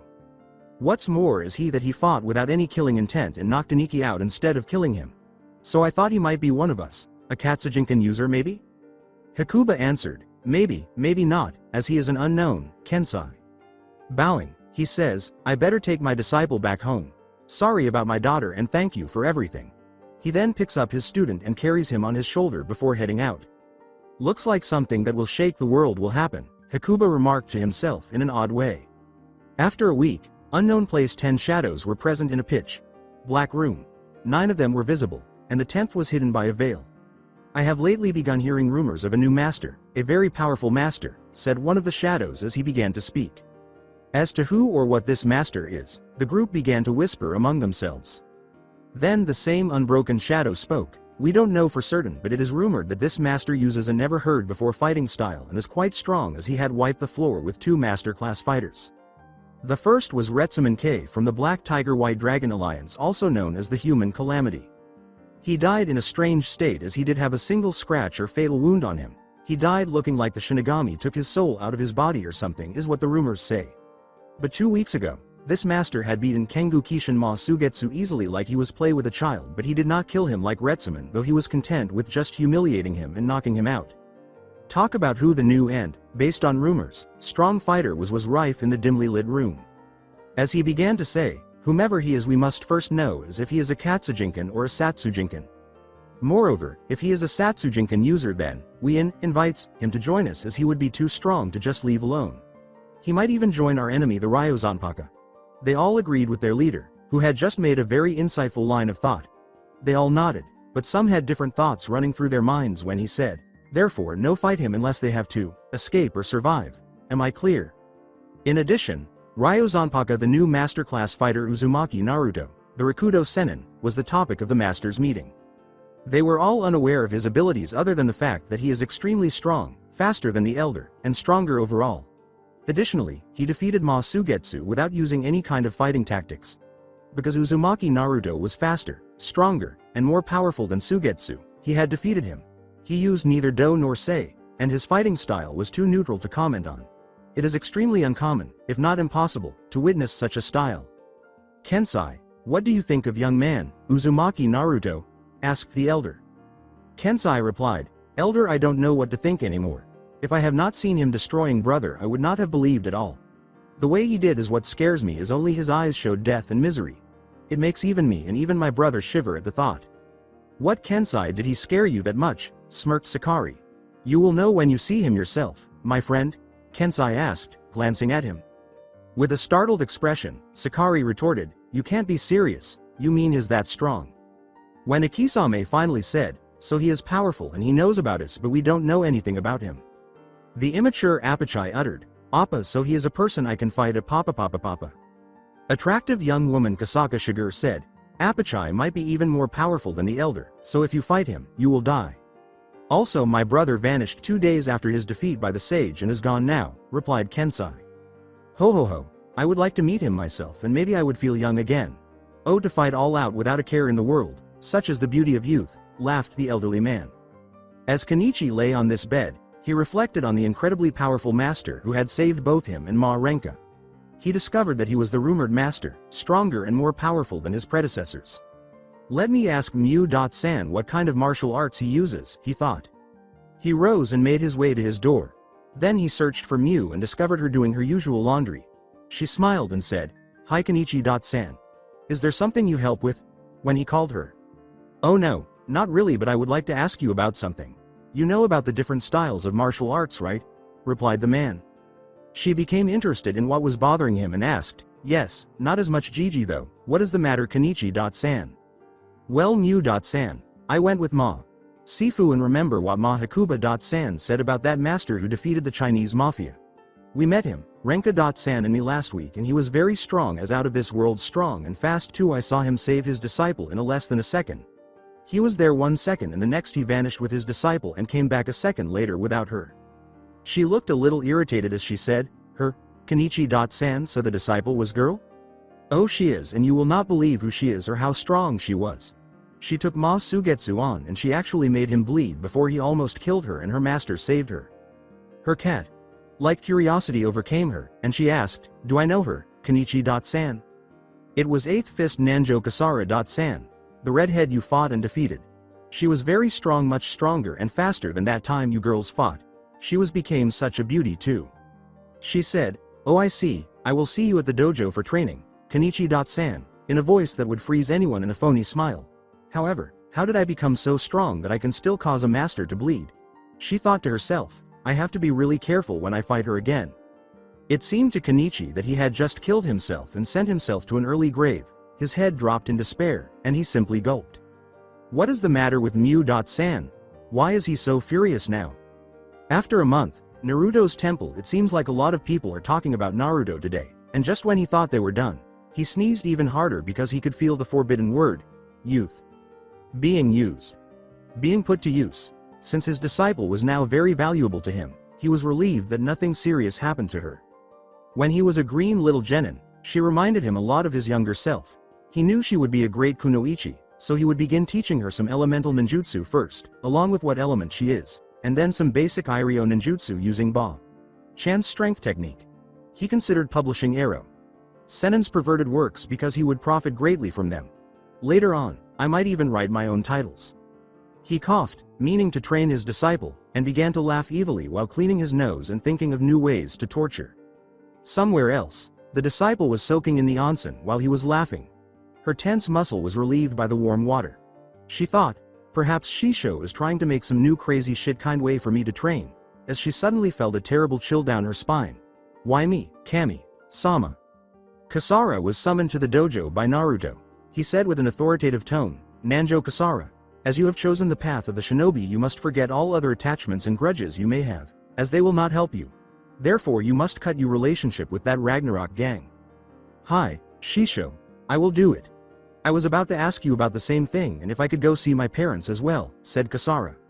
With a self-assured smirk, he said, of course, Kasara-chan, you can, and do you want me to take you there?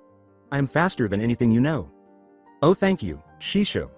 It will save the time to get there and I will finish getting dressed in my civvies, said Kasara. But do go naked as I will give only one weapon to defend yourself. Now here, take this with you, Naruto said, passing her a tanto. He was handing her a small katana when she gave him a strange look.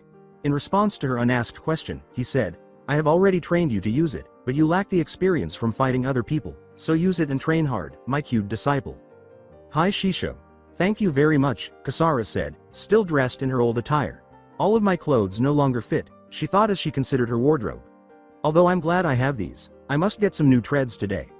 If it weren't for Kami, I would still be the tomboyish girl I was before I met Shisho.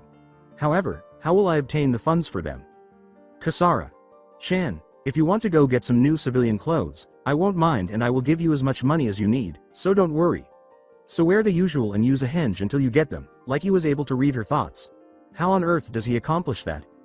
After 3 hours, Tokyo's old industrial area, Kasara accessorized her black custom jeans and ninja sandals with an unzipped red hoodie that flaunted her now impressive bust. Similar to Furinji Mu, she also wore her long hair in a long braid. It was cold, so she put on the hood. She had purchased everything she desired and more, and she even met her parents, who were astounded by her new appearance.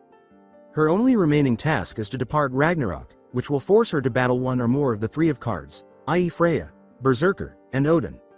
Although her master taught her to never underestimate her opponents and to never give them the opportunity to counterattack, she is aware that she can now defeat all three of them. The command post was an abandoned warehouse, and she walks to it. Perverted smirks appeared on the faces of the goons at the entrance as they approached her in an attempt to make out. If you guys don't want to die, get out of my way, now, she said with a frown. Her voice was icy and cold. She scared the thugs half to death by releasing a powerful concentrated amount of killing intent. After recognizing her, one of them exclaimed, guys. This is Valkyrie. Sama so clear the path for her. He turned to face her, bowed his head, and apologized to her for their foolishness. She laughed at them and disregarded the glances she received from the subordinates. As the thugs began to murmur about her transformation, she walked in. Grinning, she opened the door. She meets the shadow outlines of the other Ragnarok members and enters. She had undergone significant change in the past few months of her absence, and they all stared at her in shock. The awkward silence was broken by Loki the Fourth Fist, who said, "Oh, look what the cat dragged in," and laughed at his own joke after they all seemed to be studying her. Loki continued, "So where have you been, Valkyrie? What is with the new outfit? But most importantly, where were you hiding them?" But was cut off by Kasara, who threw a pebble at the Fourth Fist's forehead. Regretfully, none of the other fists found it funny and simply ignored him. Odin and Freya narrowed their eyes at the sight of her, startling everyone by making them see her move at all. In a tone of voice they had never heard her use before, she said, "Loki, listen and listen well. If you ever make a perverted comment about me or any other female in front of me, I will kill you slowly and painfully." They caused everyone in the room, even Loki, to widen their eyes at what Kasara had just said. Loki felt a chill of dread creep down his spine and trembled a little as he saw her emerald eyes stare straight through his soul. Odin was intrigued because he didn't believe Kasara had it in her. Kasara had never been this aloof toward anyone before, so Freya was shocked by her actions. The others were taken aback and shared Odin's and Freya's thought. As she turned to walk away, Odin remarked, "Oh Valkyrie, do you think you can just quit and leave just like that?" Kasara pulled out her Ragnarok 8th glove and tossed it to the ground in front of the group, saying, "I quit from Ragnarok. I do not need the Sage Fist anymore as he will never teach me anything, so this is my goodbye." "Yes, and watch me do it," Kasara replied. When Odin gave Freya the signal to attack, she leapt and used her staff to attack Kasara from behind, but then a startling incident occurred. Kasara simply vanished from view and reappeared behind Freya, freezing her in place with a short katana, or tanto, made of a black steel blade that twinkled.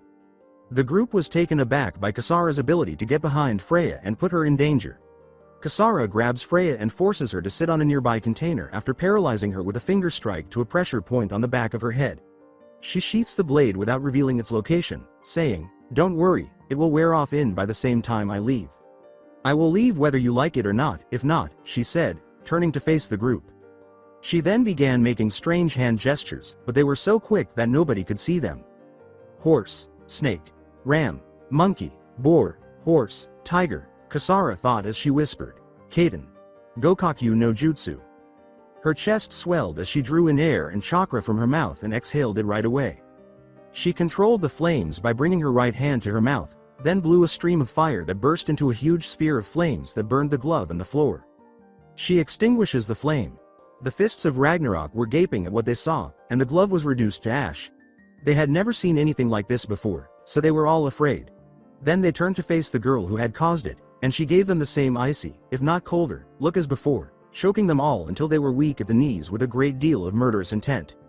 "By the way, my name is no longer Valkyrie, it is Ryuketsu Neko, and remember it well." She turned to leave, but as she got to the warehouse door, she turned to face them before fading into the night. Ryo Zanpaka, tomorrow Haruo Nijima, Shirahama Kenichi's malevolent friend, declared, "Kenichi, I have news about Ragnarok for you. You will not believe what happened to them last night." When he arrived at the dojo, he witnessed Miu and Kenichi in training.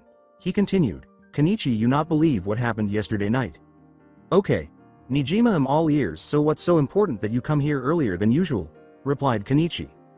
"Kenichi, there was a fight in Ragnarok last night and Kasara left the group after she defeated the third fist Freya. That is not all, she did something that scared the living hell out of the fist. I mean, they did not even say anything, as their faces were ghostly pale when they left their base. They also said that they were not to hunt down to punish her or even come close to Kasara. I don't know what happened and the fists were tight-lipped about the whole thing." Kenichi said, "Oh, great, I have one member less to worry about," as he signed. "What is it that she could have done to scare the leaders of Ragnarok that much?" replied Miu. "I really don't know, and it's like she fell off the radar. Last time she was seen was after your fight, then after a week she vanished for how many months only to return and leave the Ragnarok," replied Nijima. "Oh, I just remembered something about Kasara. I have seen her about a month or so ago and she helped Renka and me with Ma Sifu's older brother. She was very different as she was very stunning and extremely dazzling, and not only that, she was very strong and fast. I saw her kick Ma Sugetsu to a wall and she could match him in speed before he got serious. Then before Sugetsu could give the final blow, a rather tall man blurred so fast that we did not even see him, rescued her and disappeared. He then returned in less than a second without her and defeated Ma Sugetsu very easily."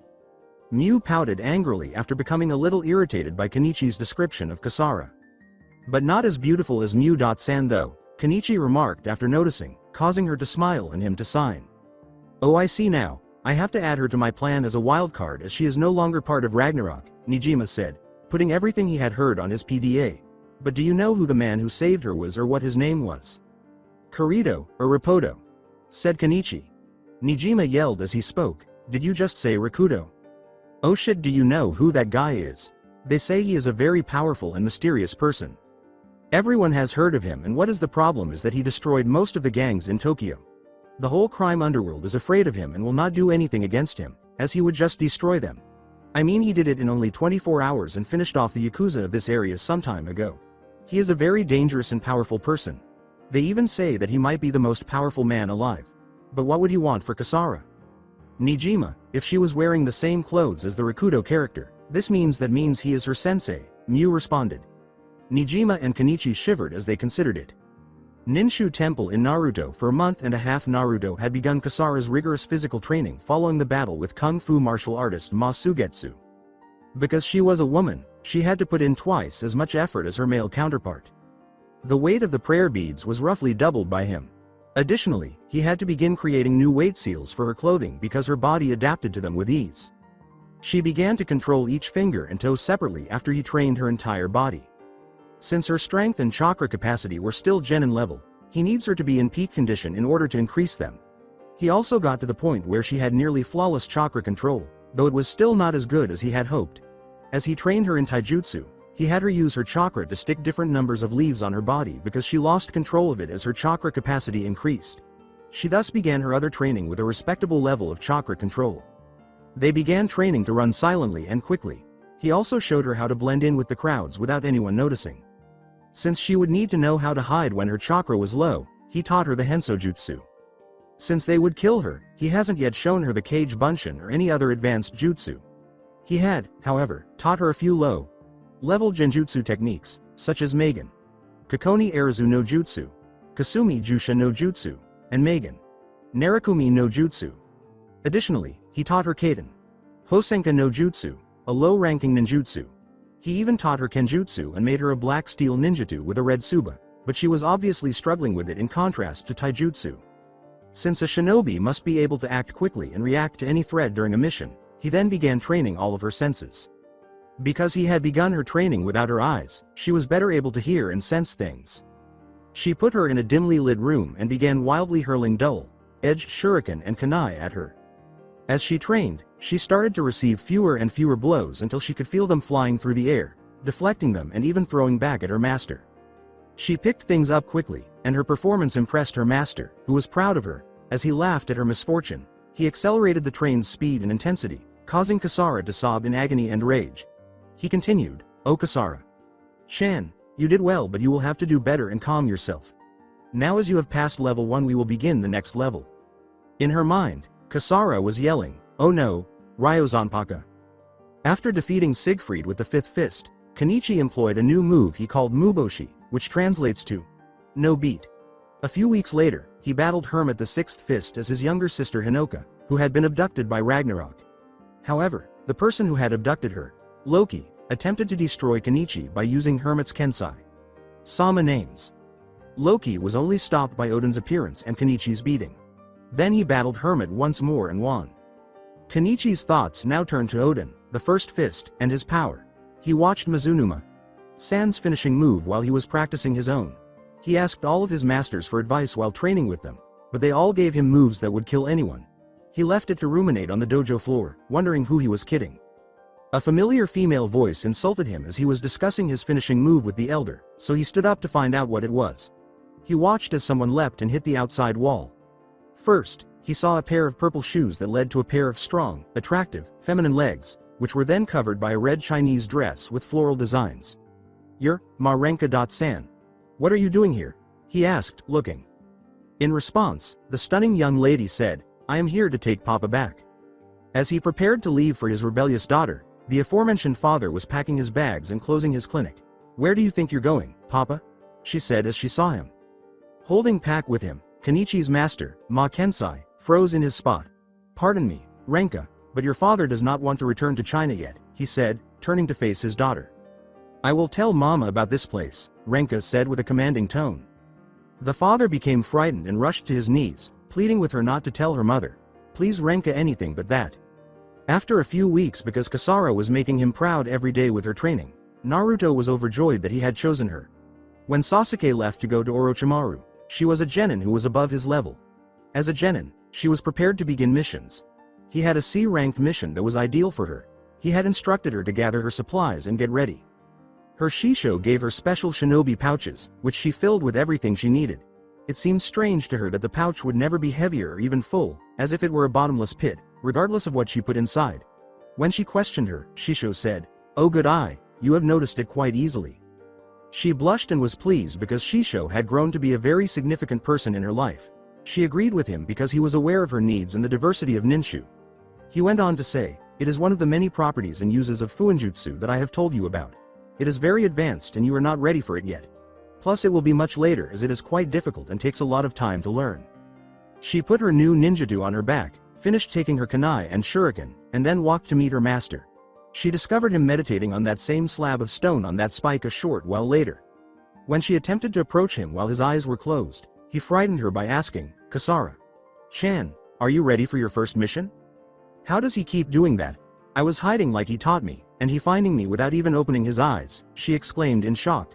"For you, that's a master." She replied, "Yes, Shisho. I have everything I need for this mission." Taking the stone slab with him, he leapt off the spike. "Your first mission is to rescue the mayor's daughter from a group of terrorists in Tokyo. They are hiding and I have discovered that they are also martial artists among them. Your job is to sneak in and rescue her without them knowing it. When you are done, flare your chakra and I will be there to get you out of there." He placed it on the ground, looked into his student's eyes, and handed her a picture of a cute little girl with a doll face around 10 years old, with dark eyes, black hair, and a doll of a cat. Kasara thought, "Oh, she's adorable." She was amazed that Naruto might be able to read her mind or something when he interrupted her thoughts, saying, "You can hug and cuddle her all you want after you rescue her. I want to cuddle and hug her like a little kitten." "Hi Shisho," she exclaimed, and as Naruto put his hands on Kasara's shoulders, they disappeared in a Shunshin no Jutsu. Tokyo's central area, somewhere in central Tokyo, Naruto and Kasara showed up on a roof. She was still unable to adjust to her Shisho's jutsu skills. To get rid of those ideas and focus on her task, she shook her head. As she entered a dim alley, she leapt to her feet and began to ninja sprint across the roofs in search of her target. When she arrived at the mayor of Tokyo's residence, she transformed into a bird and flew there using the henge. When she landed on the living room window, she noticed the mayor pacing back and forth, looking anxious. When the phone unexpectedly rang while he was waiting for something, the mayor jumped at it as though it were about to blow up. "Hello, please don't hurt my daughter. She is all I have to live for. As you told me, I haven't told anyone of this. Just let her go." Kasara heard him respond after turning on her super hearing. "Shut up, you fool. Now listen closely, Mr. Mayor, or you will never hear of your daughter again, Panamash," said a voice with a strong accent on the other end of the line. Kasara recognized the strange accent, but she had heard that specific word before. It dawned on her abruptly that it was from the previous spy film. It meant, she recalled, understand? She consequently realized that she was interacting with the Russian mafia.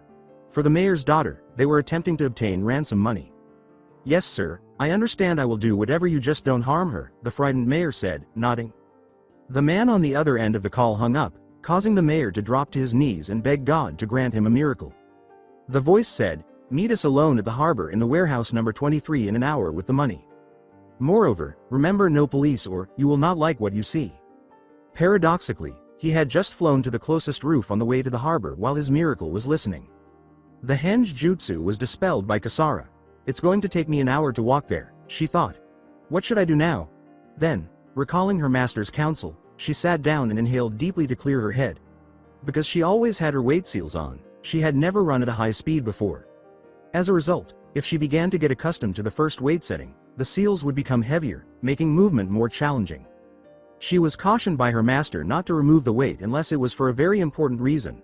This was very significant to her, so she put her hand in the Hitsuji hand seal and exclaimed, "Kai!" Her body felt instantly lighter than a feather.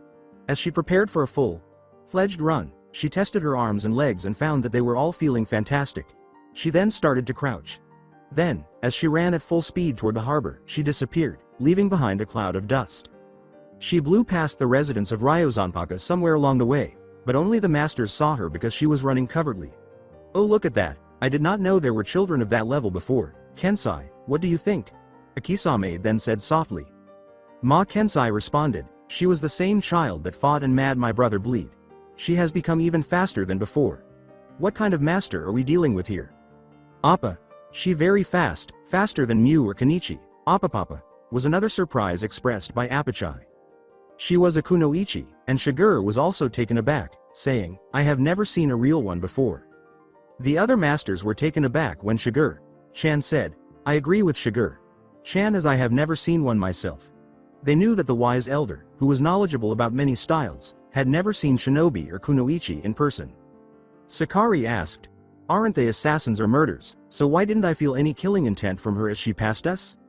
He replied, ho ho ho, I think she was going to do else, maybe like training or seeing how fast she could go.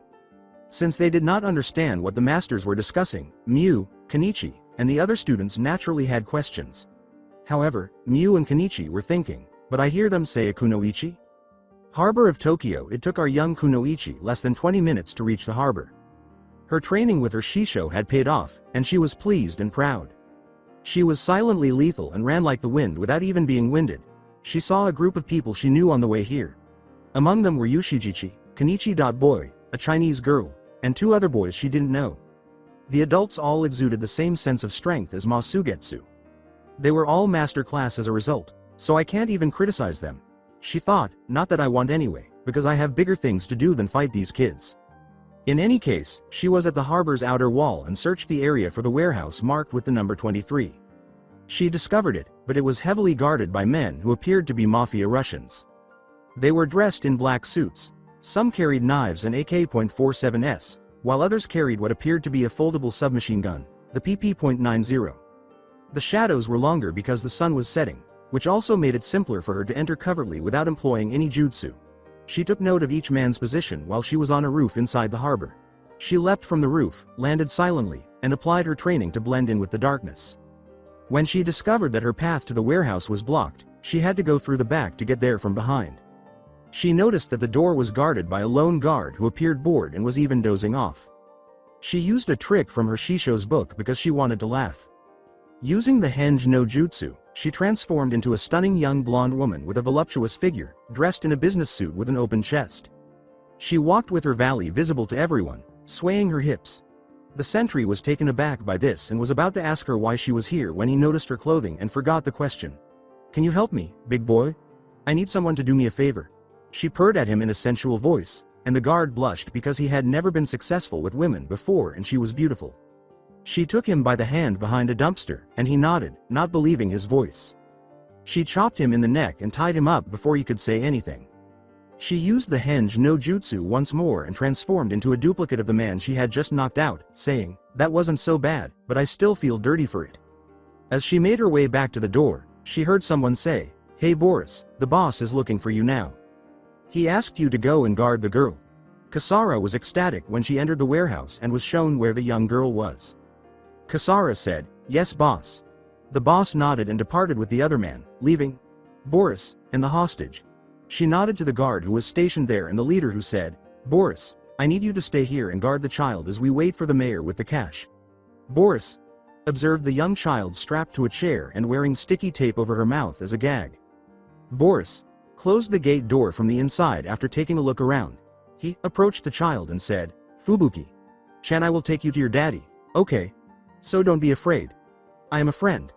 I will remove this thing from your mouth, but don't speak loudly until I tell you that you can. She began by saying, thank you, Boris.san. My name is not Boris, and it's Kasara, Boris remarked, shaking his head. The little girl said, but that's a girl's name, isn't it? With a bewildered expression. The now named Kasara said, oh, I'm sorry about that. This is not my true form. Wait a minute, I'll show it to you. The little girl only heard a puff as smoke engulfed Boris, and Kasara, dressed as a ninja, emerged from the smoke. The young girl stared at her with stars in her eyes, stunned and unable to speak. She exclaimed, Kasara, Wani-sama, that was so cool, what are a kunoichi? Because she didn't want any noise, Kasara shushed her and said, I am a kunoichi, but don't tell anyone of my name, okay? It is our little secret. Hi Kasara. Wani-sama, the adorable 10-year-old said. One of the mafia discovered the real Boris tied up and unconscious when he attempted to light a cigarette while Kasara was untying the young girl. After running, he informed the boss about the imposter over the phone. The boss was taken aback because the imposter was an exact replica of Boris. After calling all the men, the boss went to the warehouse door where the girl and imposter were and attempted to open it but discovered it was locked. His allies began beating on the door after he called for them to do so. The little girl hid behind the craters and simply pecked out when Kasara heard the noise and said, "Fubuki-chan, hide behind those boxes and do get out until I ask you to." The thugs and their leader finally broke through the door, spread out in an arc in front of Kasara, and entered the warehouse. The leader was shocked to discover that Boris had been knocked out and replaced by a stunning young girl with a red head. Kasara put her hands on the holsters for her kunai and shuriken. The criminals chuckled as the boss remarked on the imposter, "Oh, look what we have here, a hero wannabe but a beautiful one, I might add. Listen boys, have fun with her then kill her and get the kid." One of the more intelligent criminals replied, "But boss, don't you what, she is a ninja, just look at all her weapons, she will kill us for sure." "Yeah right, there is no such thing, she is nothing but some wannabe in a costume. Now kill her and get the kid," the boss replied. Kasara prepared herself as they all aimed their weapons at her. They continued firing until they ran out of magazines, and they all chuckled when they saw the girl destroyed. When the girl disappeared in a puff of smoke and was replaced by a destroyed crater, the same smarter thug asked, "Comrades, why did we shoot a crater to pieces?" Then, as they dropped their now useless weapons, shurikens suddenly rained down on them, wounding them.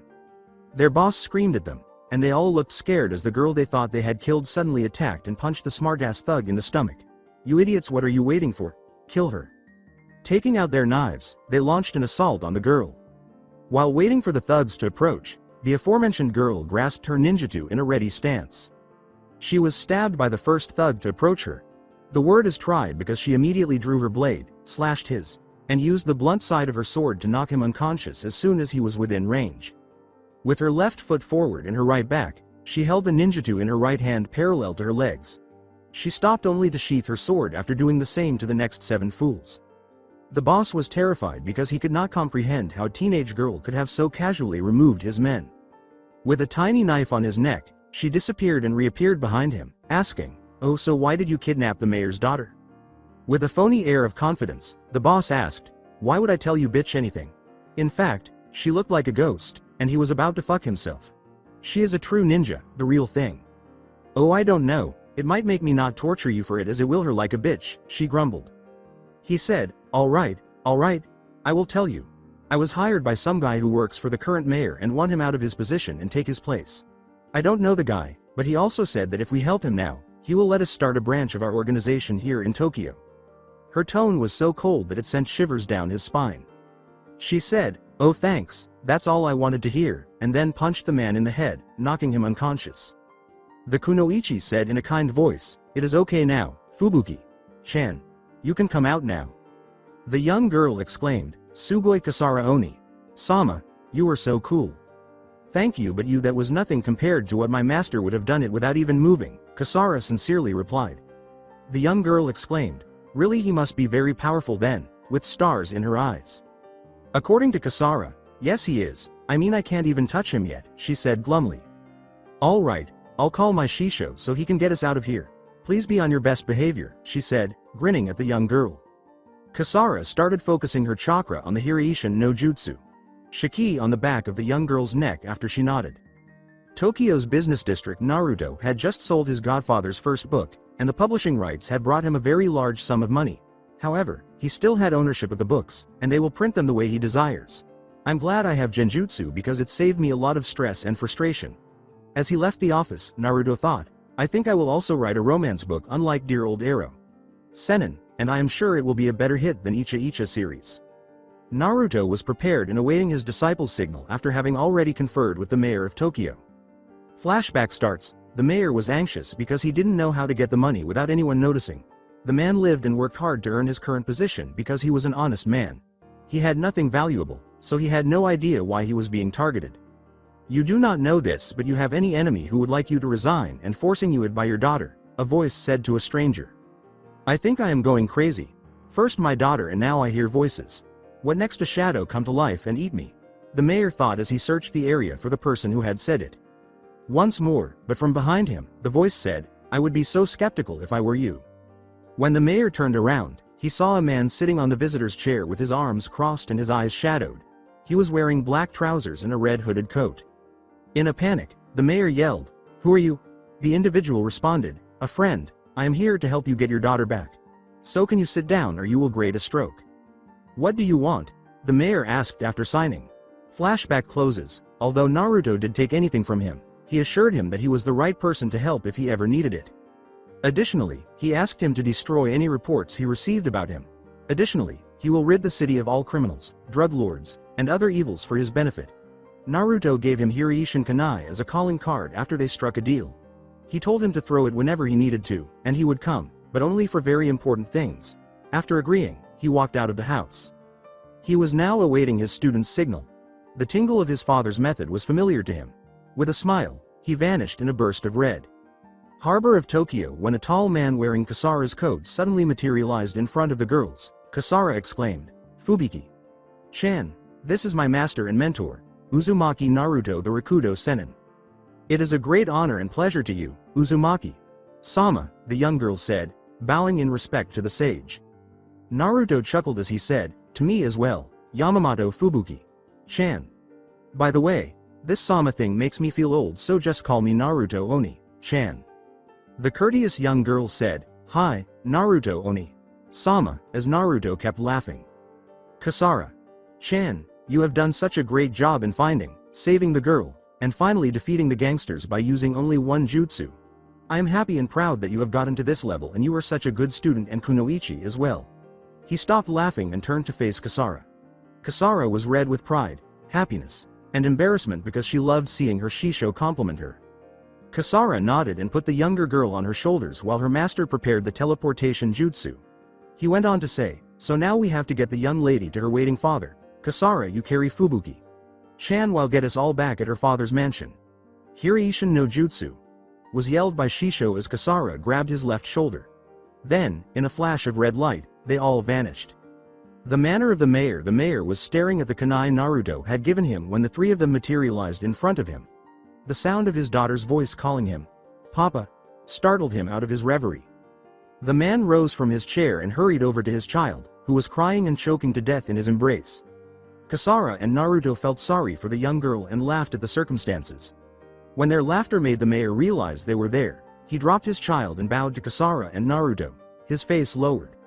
The mayor replied, "Uzumaki Sama, I Yamamoto Kenji am in your debt for as long as I live, so please tell me anything you want and I will do it for you."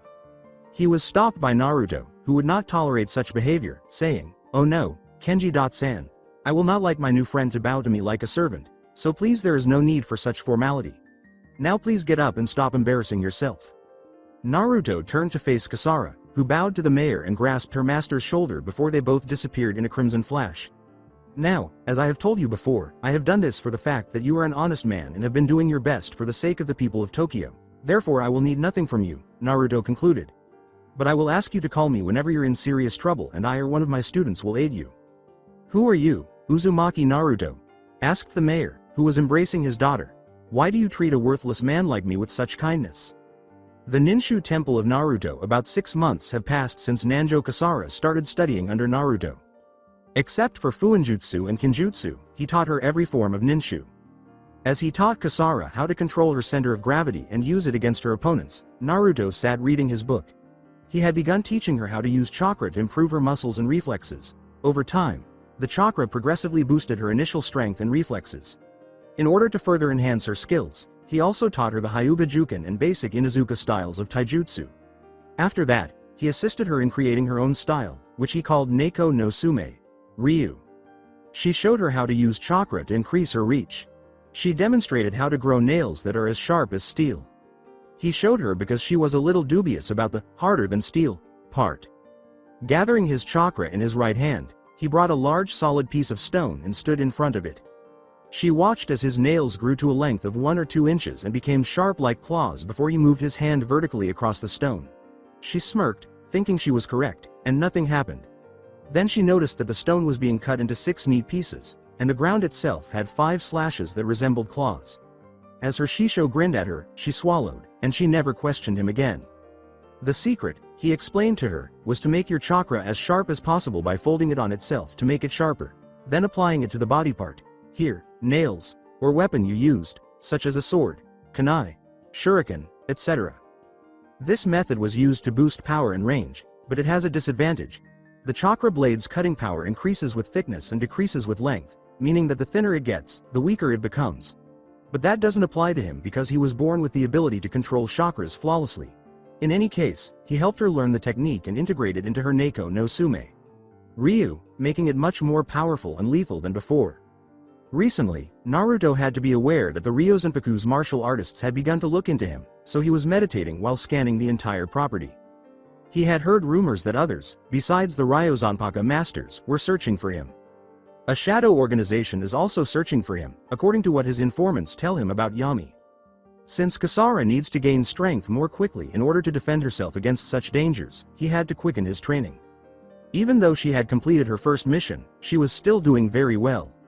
As a result, he had to give her another test, this time to gauge her proficiency in the shinobi techniques he had taught her and to calm her down. He was aware that resentment and anger could destroy a warrior. She will have her second mission, he informed her over the phone, and he would let her know when she was ready. In addition, he instructed her to bring the Neko mask and all the weapons she believed she would require. He stated, "Oh, today you will get what you wanted the most but what you needed, as you are going to challenge Furinji Mew Chan and Shirahama Kenichi.kun and defeat them both with what I taught you. However, there is a handicap, which is you are not allowed to use any form of ninjutsu when fighting them. But the claws and use of chakra to strengthen your attacks and increase your speed are allowed, but use them minutely as you don't want them dead. Thank you Shisho, and I will not let you down," she said with a joyful expression before her face changed to one of serious determination. However, she reflected, "I will get you Yushijichi and I will win this time too." As if you were able to read her thoughts, Hirshish, Kasara, this is a fight to remove your hatred and grudge. We are shinobi and we must be emotionless as we are neutral, remember that. We must not allow our emotions to cloud our judgment during battle. We must not enjoy fighting or killing as we have to protect our loved ones. Always remember the tenets of our ninshu. She said with pride and honor, we must not harm the innocent as they are who we protect. We must not kill unless we have to. We must always be one with the shadows. We must always protect our path and those we hold dear even if it would claim our lives. These are the tenets of our shinobi path, our ninshu, master. He grinned and said, "Excellent Kasara Chan. Now remember that without these rules, as we would be nothing but killers and mercenaries without them. Now get ready as I will take to their dojo and if you win I will give you an awesome present." As he grasped her left shoulder and they both vanished, she gave an exuberant nod. "Ryozanpaka. You must sneak in to the dojo as both of them are there right now. While you go to them I will distract their master, okay?" he said to his disciple as both shinobi appeared in front of the Ryozanpaku's gate. He had that gleam in his eyes that he would fight a fierce battle. She gave a nod, leapt over the wall, and cautiously made her way to the dojo. Because the regular cage bunshin don't last that long, Naruto made sure she went, put on his sunglasses, and then created 5 special ones.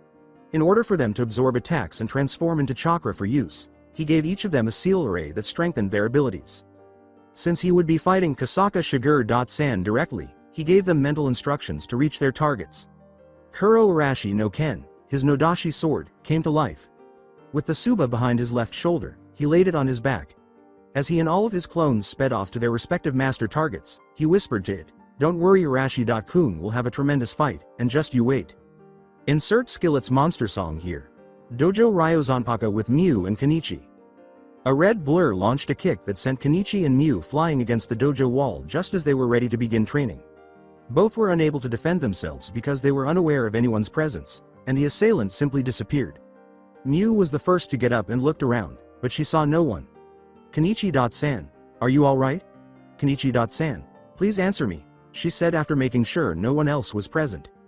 When Mew called out to him, Kenichi was knocked unconscious. He began to wake up and asked her, "Mew.san, what happened? Did you knock me out or something?" She was about to say something when a voice behind her interrupted her. "Yo Yushijichi and Kenichi. Boy, how are you two been doing?" She took off her mask and hood and grinned viciously at them, her green cat like slitted eyes frightening Mew and Kenichi. "I have come to pay you two back for helping me last time," she said. Kenichi exclaimed, "Kasara.san," as she disappeared, only to kick Mew against the wall and begin fighting the two of them. With Apachai, outside in a clearing, Apachai was playing Othello alone when a man in a red hooded coat appeared in front of him. The man startled Apachai and attacked him, believing him to be an enemy. He launched his usual full force attack, but the stranger stopped it with 2 fingers as if it were insignificant. No one can stop his punches, which would kill anyone, but the man in the hood stopped it with 2 fingers, which shocked the tangential giant. Then he recalled that Kensai had told them about a man who was so strong that he could easily stop a punch. "Oh, is this who you treat guests, Hopachai Apachai?" asked the red-hooded man, who moved Apachai's fist with ease and started talking in Thai. Replied, "Appa, sorry mister, but I thought you were an evil person and I don't know you. So who are you and what do you want?" Replied that, "I am Uzumaki Naruto the Rakudo Sennin, I want to fight you and then I will play Othello later. So what do you say, Apachai-san? Appa, you are that super strong master Kensai told us about, right? Appa, okay, let's fight. I am Hopachai Apachai the Muay Thai Shinigami." As they charged at one another, they split up and began fighting. Sakari Shio on the opposite side of the dojo. Sakari Shio felt someone touch his shoulder while practicing his karate moves, but he didn't see anyone and chose to ignore it. "Hey old man, stop bothering me with super speed," he yelled when he felt it again but saw no one. A voice he had never heard before said, "An old man, me? I am sorry to say that you are way off there, dude. I am much younger than you, you know." He was taken aback and attempted to pinpoint the source of the voice, but it seemed to be coming from all directions. "Oh, trying to find lil old me, I see. How about I just show myself?" the voice said again. Sakari was confronted by a tall man wearing a red hooded coat. "You're that master who destroyed the Yakuza and the Chinese mafia, aren't you? Oh, you're Uzumaki Naruto, the Rakudo Sennin, right?" Sakari then remembered who was in front of him and assumed an aggressive karate stance. He gave him a slight nod of acknowledgement. "Oh, I am honored that you know of me. You are the karate master of 100th Dan, Sakari Shio-san, the man in red said. "Oh, I am as well, and not every day you see someone beat a master-level martial artist like you did," Sakari replied. He abruptly vanished, shocking Sakari. "Of course Ma Kensai would have told you how I beaten his brother, so let's start as I am getting bored of this formal introductions," he said. With his hand raised in a punching motion, Naruto materialized before him. Sakari believed he could protect himself from forgetting Naruto's superpowers. The dojo's interior with Kotsuji Ikisame for Kenichi. Kotsuji Ikisame was working on his throwing statue. He got up to see how Kenichi or Mew were doing after noticing that he could hear them. He didn't see a shadow behind him as he made his way to the training room. He discovered that the scent of green peppers, which he hated the most, suddenly filled the entire room. Then, to his amazement, he saw green peppers dancing and flying all over him while singing and calling his name. "Okay, I think I am getting tired from all that work. Yes, that is it. I am just tired, that's all," he says to himself in denial as he rubs his eyes. He opens his eyes almost fearfully and discovers the room is exactly the same as before. After signing, he turned to see a man wearing a red hood with black flames on the hem of his coat. He recognized the man immediately. "Oh, it is a pleasure to finally meet you personally, Uzumaki Naruto-san, the Rakudo Sennin," he says with a bow of recognition. It also bows in respect. "No, the pleasure is all mine, Kotsuji Ikisame-san, the philosophical jujitsu master," he says. "So I would challenge you to a fight and I would be glad if you would accept it," Naruto replied. "I would love to, as I would like to see what style you use, therefore I accept your challenge," Ikisame replied. Both disappeared as their battle began in sudden bursts of speed. Seeing the dojo inside with Kasaka Shiger was just about to leave her room after cleaning her sword. Unable to locate her mouse Tochumaru, she recalled. Since Tochumaru was not there when she called for him to come out, she went to the area of the dojo where she usually trains. She searched but couldn't find him either, and just as she was ready to go, she heard a stranger speak. "Oh, is that rude that you would leave without greeting Kasaka Shiger-san," the individual replied. However, she quickly spun around and drew her sword to try to find the source of the odd voice, but nothing came up, and the voice continued to speak. "You know Shiger-san, I would have never thought you would be such a beautiful woman. You are one of the most beautiful women I have ever laid eyes on, you know that. You are also good with animals too, as Tochumaru-kun tells me. You are my kind of woman, strong, power, graceful, kind, and most of all a warrior.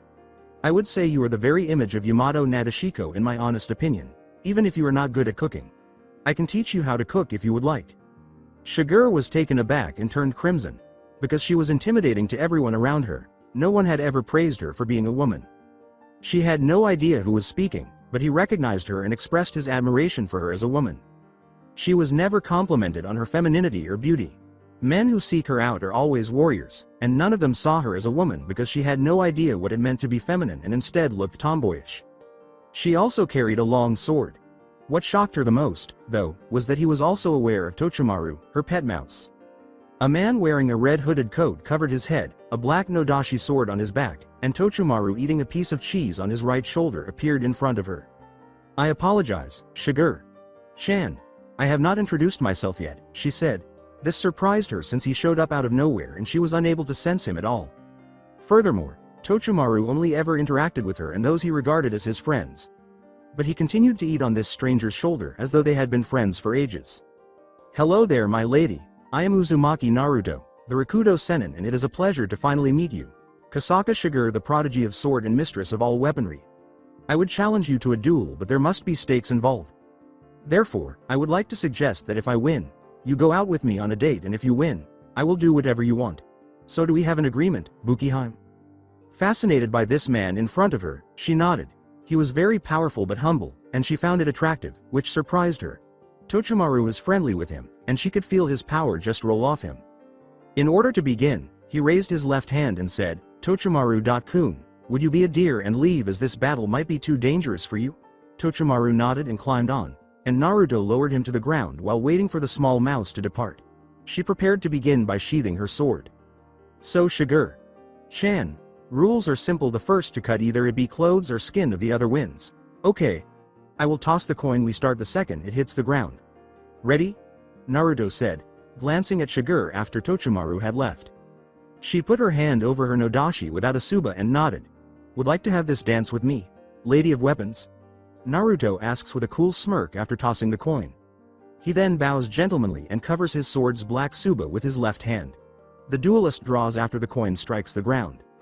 Elder's meditation space outside the dojo. When Naruto arrived, he saw the elder and sat down directly beside him, making his presence known. The elder opened his left eye to see who it was because he did not sense anyone else there. The elderly gentleman replied, "Ho ho ho ho, and who might you be, young man? As no one has ever sneaked on me without me knowing it before, meaning you are that Master Kensai was talking about." Naruto bowed his head and said, "Yes, I am Uzumaki Naruto, the Rakudo Sennin at your service." The old man asked, "So how can I help you, Uzumaki-san? As you would not come here for any reason." "Oh, I would like to fight you, Gigi-san, because you remind me of someone I knew before, and my disciple is fighting your disciple and granddaughter, right now. So let begin if you don't mind." "Ho ho ho, it has been a while since I had a serious fight, then let us begin, my boy." They both disappeared in a flash of speed, saying, "Great, so we start in 3, 2, 1 go." Ma Kensai reading area outside the dojo. Ma Kensai was seated and reading Icha Icha Paradaisu, a new book. He only received it today. The author is new, and it was literary gold. He was shocked beyond belief when he felt something in front of him. A very attractive woman of about 25 years of age was walking in front of him. She had a heart-shaped face, high cheekbones, a healthy flush, and sparkling sky blue eyes. She also had a cute button nose. She exuded a very sexual aura and had long, gorgeous blonde hair that reached her heart-shaped, erotic ass. Her breasts were rather large and voluptuous, measuring about a G or I cup. She wore high heels and a Chinese dress that was extremely form-fitting. Kensai was on the verge of entering pervert heaven when she winked and pointed at him. "Oh, great mother of breasts," he said, trying to attack the young woman while grinning and laughing twistedly. As the genjutsu dispelled Naruto's sweat drop, he slammed hard against the wall, knocking him out. Naruto didn't even need to fight this one. He had already won. This person reminded him of his former sensei pervert, and he even behaved like him, which made him laugh. To be continued. Omake on the walls and posts of Tokyo's business district, the city lights flashed and glowed. As the sun finally started to set and darken the already purple sky, the Tokyo Tower glistened in the electronic lights. As the men and women of this district begin to leave their places in the hopes of returning to their loved ones at home after a day's work, lights also glinted in the local offices and businesses. The moon had risen in a now cobalt sky, ruling over a multitude of attendant stars as they all made their way. It illuminated the district's open spaces, which were now bustling with people and noisy shops. Its light also reached a figure walking in a different direction from the moving crowd, wearing black jeans and a crimson hoodie. A tall, proud young man, only 20.2 years old. He had blonde hair, a rare variety that even gleamed in the full moon's pale light. His hair was golden blonde. In the eyes of those around him, he was extremely tall. The onlookers would guess that he was around 6 feet tall, or 185 centimeters. His face was chiseled and masculine, with jaw-length bangs framing either side of his sharp blue eyes. When the young Adonis passed by, the female population gasped, blushed, and whispered. The attention the young stranger was getting made the males envious. The young stranger was thinking about a problem he needed to solve all the time, and it was his financial status. He was taking money from the mobs, which was good because they were starting to pay less because they were too scared to work or commit crimes. Oh, I understand, he thought. I could sell my arrow books and Kyofu's first book. As he made his way to Tokyo's most renowned publisher, he mentally nodded. It got a fortune from them. He found the office after some searching and questioning. Naruto went inside and discovered the secretary's office, where she was occupied with polishing her nails. She was a cute little woman with pale skin, black hair, and wire-firmed glasses. She was dressed in a brown skirt and a white office lady shirt. She said, "Sorry, but the publisher is busy. Please come back later," without even glancing at Naruto. When he did not move, she glanced up at him. She began to drool in awe of his beauty as she took in his manly face, golden hair, and blue eyes. She flushed and wiped away the drool as his masculine voice brought her back to the present. He stated, "I would like to meet the head publisher for a book I would like to sell. The boss is a busy man, but I will see what I can do. Please have a seat," she said in a professional manner. "That would be most kind of you, miss," the blonde man said, sitting down and beaming at her. "Odahime, Kaizen Odahime," the secretary introduced herself. "Namikaze Minato at your serve, Kaizen Odahime.san," the young man said politely. 5 minutes after she got up and walked to her manager's office, she called for him to come in, and he did. He meets the manager, a chubby man in his 50s or early 60s with a receding hairline and a cigar in his mouth, dressed in a gray shirt with white stripes. As soon as Naruto walked into the room, he got up and offered him his hand, which Naruto shook. The manager smiled kindly and said, "Hello and welcome to my office. I apologize for my bravado. Would you please tell me your name, young man?" "But of course, sir, my name is Namikaze Minato. I am an author and journeyman," Naruto replied. "Well, Namikaze.san, I hear you have a book that you would like to publish, am I correct?" replied the man. "Yes, but I have 2 books, the first named Dokonjo Ninden and the second named Icha Icha Paradaisu, Manager.san, and both are different categories," said Minato. Kazuki said, "Call me Kazuki." Namikaze.san, also continue. Minato handed the manager the 2 books he had taken out of his bag, saying, "One is a fantasy ninja story and the other is an erotic adventure story. I will ask you to check it now and tell me what you think of them." After 10 minutes, the manager expressed great satisfaction with both books and promised to begin printing them right away. The manager resisted Naruto's request that he not take the book, keep the copyrights to himself, and receive roughly 70% of the profits, so Naruto used hypnotic genjutsu on him. After they signed the contract and he agreed to the terms, everything became lawful. "Do you want your name on the book or alas?" "That was the last question, Kazuki," the manager asked. To which Naruto replied, "I would like the pen name of Jiraiya no Gama Senin. Dojo Ryozanpaka with Miu and Kenichi because of the brutal training she received from her grandfather Furinji Hayato from an early age. Furinji Miu was rarely taken by surprise by an unexpected attack. She was sent flying to the dojo wall in addition to being caught, so to speak, with her underwear down.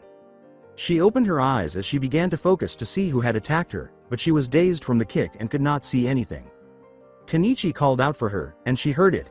The first thing she saw, though, was a red blur. Then she saw her attacker, a young woman about her age, wearing a hooded crimson coat, a dark crimson skin-tight muscle shirt, and a dark red and black miniskirt. She was very attractive.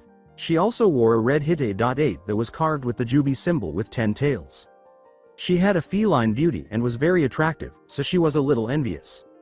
Miu.san, are you all right? She is more powerful than before and we must fight her together if we are to win. Kenichi said, and Miu began to stand up, her emerald eyes fixed on her attacker. Miu performed a rolling jump to the left to avoid the hooded girl's axe kick attack, landing next to the stunned Kenichi. As he was about to attack, he yelled, but Kasara had been waiting for him. She quickly performed a handstand, grabbed his head with her legs, and threw him against the dojo's wall once more. He got up and wondered, will he ever learn? As she signed. Even if Miu simply treated Kenichi like a bag of rice, she would still be unable to look away from her enemy. Since Kasara had stopped using Taekwondo, she was aware that she was much more dangerous now. Gazing at Kenichi, who was just rising, she gave him a visual cue. The blonde girl nodded when he signaled back to her that he understood her. Kasara is enjoying herself immensely. She simply outperformed Yushijichi in a number of ways. She added, however, that she can no longer call her a cow because she is larger than she is, which would be like calling a kettle black. Thus, she began to come up with a new moniker for the blonde broad. She was thrilled because she was stronger and faster than Mew, who seemed to be motionless, sending her blonde opponent flying across the dojo with a single kick. Her two enemies attacked her simultaneously, knocking her out of her reverie. Mew used Hyoi Kazakiri Bane to attack from below as Kenichi prepared to use a karate move known as Yamazuki. They both rushed in an attempt to end the fight quickly, but they were once again left in disbelief. A fearsome kick to Mew's chest and a powerful punch to Kenichi's temple were delivered simultaneously by Kasara, who instinctively leapt and spun in midair between their attacking limbs before landing gracefully in the same spot. As Mew struggled to catch her breath after the kick, she was pushed back against the wall once more, but Kenichi slammed into the wall and lost consciousness. Kasara was grinning as she prepared to exact revenge on the foolish blonde who had previously defeated her. The blonde broad is now the only one left, and she will test it on her using her new Neko no Sume Ryu style. As her big assets bounced with her, she began to stretch and bounce up and down. "Oi Yushijichi Baka. You alive or did I kill you by mistake, blonde forehead girl?" she said after taking a deep breath and signing heavily. Mew stood up angrily and went into her stance, saying, "I have a perfectly cute name and it is Furinji Mew. Why can't you call me that? Why do you call me an Yushijichi?" "Huh. You are even bigger than I am." Mew was furious. As she began to use her hot dokai, her eyes changed, displaying her rage and will to fight. Kasara noticed the blonde adversary's shifting aura and smirked at her response. "Oh, why, thank you for noticing. I see that you are finally taking this seriously. Good, as there will be no more interruptions when I beat the living shit out of you," she said, standing in her new taijutsu style stance. She then called upon her chakra, which contains large amounts of sake, to create an aura that is cold, heavy, and oppressive around her. Despite her hesitation at the level of murderous intent, Mew refused to back down. As their auras clashed, Kasara suddenly sprang forward and swung her vertical claws at Mew, who ducked and was then kneed in the chin by the red-headed girl. Mew felt as though a sledgehammer had been slammed into her head, leaving her dazed and on the verge of fainting. As she resisted Kasara's fast-paced punches and slashes, she flew back. Despite Mew's best efforts to defend herself, Kasara's attack pattern was too erratic and lacked any sort of rhythm.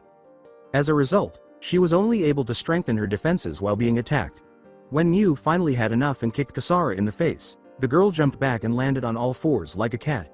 She winked at Mew while taunting her with a cat-like stretch. Mew struggled to decide between two ideas in her mind. She wanted to pet Kasara because she looked like a cat, and she thought she was her enemy. Mew looked around abruptly, but she couldn't find her. Left, no. Right, nothing. Behind me, the same. So only from above, she thought. Disappointed, she looked up, but then she heard, "I am below you." Kasara slashed Mew with an uppercut, which she defended by covering her face with it. All Kasara needed was for Mew to recoil when her claws slashed the blonde girl's arms, leaving 10 deep claw marks. She jumped once more and used an axe kick to strike Mew in the temple after breaking through her defenses with another uppercut punch and landing in a crouch. But before she could finish, she kicked the back of her head quickly, knocking her unconscious like light. This song ends here. However, Kasara caught Mew's unconscious body and gently placed her on the dojo's cold, hard floor before she could hit it. Kasara yawned and popped her strained back as she walked to the boy Kenichi. She lifted him with ease, but he was very heavy, so she was perplexed by his weight. She picked him up and put him close to the girl who had lost. As they slept side by side, she glanced at them and sighed heavily once more. After wondering how her master was doing, she noticed that his chakra was rising more than usual, but she didn't care because her master was the strongest and nobody could beat him. Since she had no more issues with retaliation, she simply waited for him and sat in the lotus position that her master had taught her to calm her battle spirit and consider her options going forward. Then she recalled her challenge to Kugatachi Kanami or her senpai Freya. However, it wasn't retaliation, and she also recalled what her master had said. Flashback start, "Revenge is a useless and destructive. I should know as I have felt it before," Naruto replied. Given how secretive her master was and how eager she was to learn more about him and his life, Kasara asked inquisitively, "Why Shisho?" I have lost a very dear friend to it as well as my mentor, so I will not have my student fall at such a path if I can help it, said the teacher. Kasara grinned as she learned more about her master and was pleased and surprised by his protective demeanor. Flashback end. Do not worry, master. I will not go on the path, as my path is the path of our Ninshu, she said with a smile, and now she only needed to wait for her master. Play Mortal Kombat's song, Apachai and Front Ryozanpaka clearing. As they charged at one another, they split up and began fighting. The red-clad man grinned as he adjusted his glasses and turned on his Chobuku Rinnegan, which he used to observe and mimic Apachai's stance. Hopachai Apachai was standing in the fundamental Muay Thai position. His legs were bent, with the left bent forward and the right to the side, and he had his fists and arms closed in front of his face and torso, with the left arm more forward than the right. Based on his knowledge of fighting techniques in this world, Naruto realized that Muay Thai was a dangerous style because it relied heavily on elbows and knees. Naruto grinned because he liked that style because it was cool and seemed lethal. Being impatient, Apachai launched his own attack first after noticing that his opponent had not yet attacked him. Apachai punch, he exclaimed. Usually, when he punches, he can't hold back and destroys statues and walls. To his complete surprise, however, his opponent stopped his punch with a strangely similar blow instead of letting it fly this time. He looked up at his opponent's arm and saw what startled him. Even his knuckles froze in place. Since he was unsure if the man in red knew Muay Thai, his opponent countered his attack by adopting the exact same posture and force to negate his punch. Apachai launched another attack, but this time he used many of the same blows at a ridiculously high speed, making them appear more like blurs than punches as he yelled, "Appa!" However, he felt that all of his blows stopped in the same manner, and he even tried increasing their force and speed, but the same thing happened. He leapt back, pushing his opponent away from him. He was taken aback when he noticed his opponent imitating him in the same pose. With this strange man as his new sparring partner, Apachai laughed joyfully. Like the man in the red coat, he adopted a stance and even gave him a sly smile. He was still unable to punch the man when Apachai attacked again. With a sly smile, the man in the red coat said, "Apachai-san, you have a beautiful style of taijutsu and you use it well." Apachai was taken aback that even his fighting style was praised. "Thanks, guest-san. I think we'll make good spar partners," he said with a smile. Abruptly, Apachai discovered that the same attack that had attacked him had also attacked him. A familiar silhouette caught his attention. He narrowed his focus a little more and saw himself. He was shocked and appeared to be fighting himself, but he charged into attack. The man then surprised him with his speed and launched an attack that only he knew how to launch, so he dodged. The man grinned and yelled, "Appa punch!" The gentle giant was taken aback, but he still managed to avoid it. How did he know that punch? He thought as he leapt back and felt a throbbing pain in his chest, followed by a sudden ripping of his shirt where he felt the pain. "Appa, he is also exactly replicating me. It looks like I'm going to have to fight to the death with this red man, even though I thought I had completely avoided it. Appa. He will take this battle seriously, as evidenced by the eerie light that glowed in his eyes." With a sly smile, Naruto launched an attack on him. They started punching each other and attacked each other with new vigor. These attacks, however, were merely an attempt to improve the offensive position or to recover with a defense. If Naruto hadn't leaned his head slightly, Apachai would have punched him in the head. While yelling, "Appa, Sork Club! Appa!" Naruto attacked the bronze giant, who drew in an opponent's punch, rotated his entire body, and then slammed a devastating elbow strike to Naruto's head. However, Naruto easily caught the attack with 2 fingers, countered with a powerful punch, and then leapt back. Then, while Apachai was preparing, Naruto struck him with a Sanshou punch. Apachai deflected the blow and pushed Naruto away, and the two of them assumed the basic stance.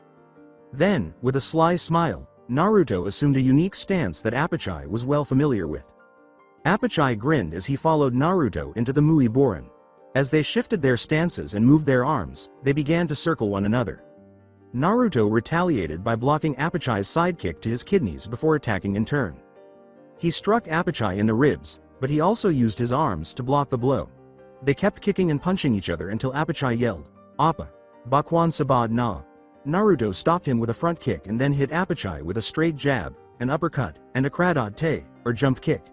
When Apachai was pushed back, he grinned because he knew that if he fought with all of his strength, his opponent could still defeat him. He replied, "Appa, you are good person red man, Appa, you are just trying to have fun like me, Appa, Apachai." "Thank you, Apachai." Now I have an idea of how to use Muay Thai in real life, but I will have to finish this soon, said Naruto. Apachai's eye brightened as he yelled, "Chai kick," and launched a powerful kick at Naruto, destroying the floor but, regrettably for him, only striking an afterimage of Naruto. Prior to Apachai's ultimate technique, Naruto had released his chakra to roughly 5% before abruptly disappearing from view. The only thing Apachai saw was a red flash appear in front of him, followed by a punch so forceful that his body leaned in, and Naruto's vicious attack continued. After being punched several times, he felt everything turn black. Cease the song right here. After giving the giant a clean blow to the back of the head, which knocked him out without killing him, Naruto signed. After reading Apachai's mind to understand all of the Muay Thai techniques and style, he went to the wall to rest on it while he waited for the boss to finish. Play the stress. Relieving song Tech 9. Sakari Shio on the opposite side of the dojo. With his hand raised in a punching motion, Naruto materialized before him. Sakari believed he could protect himself from forgetting Naruto's superpowers. He altered his move when he realized the punch had more force than he had initially believed.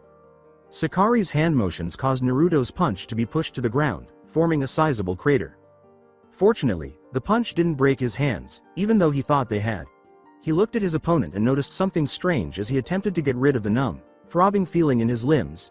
He found it odd that he did not intentionally attack him, as if to give him space to catch his breath. Since he knew nothing about this man and he was just as strong as the elder, if not stronger, he shrugged it off. Naruto was observing his opponent when he discovered that his strategy for dodging his blow was rather intriguing. He was a martial artist who competed against armed opponents using a Japanese-inspired style known as karate. Remembering that guy, Sensei, a master of taijutsu, would have loved to learn it, he smiled. However, he saw that this karate was not the same as the one he saw on TV, so he concluded that it was a less competitive form of sport, like all the others they practice. Naruto discovered that there are numerous fighting styles in the world, and they all originate from different parts of it. He believed that if he traveled the world with his disciple and helped them practice various fighting styles, it would be successful. He was startled out of his reverie by his opponent's voice. Sakari Shio shouted, "Hey, what are you doing? Why are you just standing there, you bastard?" As he considered his response, Naruto turned to face Sakari and said, "Oh sorry, I was just thinking." Sakari was made to take responsibility for the rather strange response. "Oi Bakayaro. Take this fight seriously," he retorted angrily. Naruto grinned and assumed a Goken stance, taunting Sakari with an open palm and a "come and get it" gesture that caused Sakari to attack in rage. He threw a flurry of punches at Naruto, but they were either blocked or completely avoided. When Naruto had had enough, he launched an attack similar to Sakari's, who alternated between avoiding or defending the blows. He was aware that Naruto was controlling the fight's momentum and that he needed to alter it. Like the principle of a double jump, Sakari jumps into the air and seems to change direction 3 times, Kuachu Senkuku Tobi. However, Naruto ducked and kicked Sakari up in the air as he landed. Kage Buyo was whispered by Naruto as he soared upwards, and he then launched a barrage of punches and kicks at Sakari's body, which he defended by tensing all of his muscles and using his Sensen body. He fell to the ground after Naruto gave him a stomach axe kick. However, he stood up and waited for Naruto to touch down. When he did, Naruto used his great speed to dodge and evade the innumerable punches he threw at him. Sakari delivered a double blow to Naruto, who easily sidestepped it and disappeared. Sakari was kicked hard in the face before he could move. As he yelled, "Dynamiku Entori," Naruto smirked and kicked Sakari. Sakari made spider web cracks as she flew to the outer wall. He wiped the blood from his chin and stood up. He continued, "You got same amount of power as the old man, maybe even more. I have to take it serious with you or I might die." Naruto replied, "Thank you, Sakari Shio-san," as he approached his flung adversary. Through his sunglasses, Naruto initiates his genjutsu, Chobuku Rinnegan, with a sly smile. Sakari is affected by the technique and freezes. In order to get Sakari's information, Naruto created a Kage Bunshin and sent him to do so. Sakari then used the Hiraishin no Jutsu to disappear. Sakari responded with the Meiba no Kame after Naruto dispelled the genjutsu on her and assumed the basic Goken stance. Beginning with a low kick, Naruto used Konoha Daisenpu to attack, followed by a middle kick to the abdomen, a high kick to the chest, and a heel drop to Sakari's head. Sakari, however, used the Miyatud technique to protect himself from the attack. He used his legs and feet to block the first 2 kicks, his left hand to block the remaining kick, and his right hand to block the axe kick. Naruto leapt back and landed outside the Ryozanpaku's outer wall. I have to finish this fight soon. The boss is about to end his, he thought as he stretched. I believe that in order to honor a crazy friend of mine, I will launch an attack. Sakari kicks down at Naruto's head while turning in a cartwheel motion. However, Naruto immediately avoided it by turning vertically and executing a horizontal kick after finishing this downward kick. Naruto blocks but is pushed until his feet leave marks on the ground after taking a fairly forceful blow to the blocking arm. That was a magnificent attack, but what do you call it? He asked with a sly smile. Sakari replied, grinning and giggling, it's known as the Dumawashi Juji Jeri. Naruto remarked, oh, nice name, but now we are in a predicament. Why is that Bakayaro? Sakari Shio inquired. Oh, that is that you showed me an awesome technique and I have to give you back the favor, grinning, Naruto said. Sakari exclaimed, then show me what ya got. Naruto shot back, okay then, but you asked for it. As Naruto felt the seal energize his body, he released roughly 5% of it and collected his chakra. Konoha Shofu is yelled by Naruto as he disappears and appears in front of Shio. He kicks him slightly above the head, but because the force of the kick from the ground is instantly transformed into a blow, Shio is launched high into the air. After shouting, Ura Renge, and striking Sakari with inhuman speed, Naruto simultaneously hits him with his right arm and foot, sending him crashing to the ground. Because of the attack's strength and speed, this is typically fatal. However, because Sakari was aware that he would die if struck, he activated his Sensen body to protect himself from the lethal blows, reducing the amount of damage. But Naruto prevailed because he was rendered unconscious when he fell to the ground. Cease the song right here. According to Naruto, who was sitting on the ground and meditating, I hate waiting but what to do.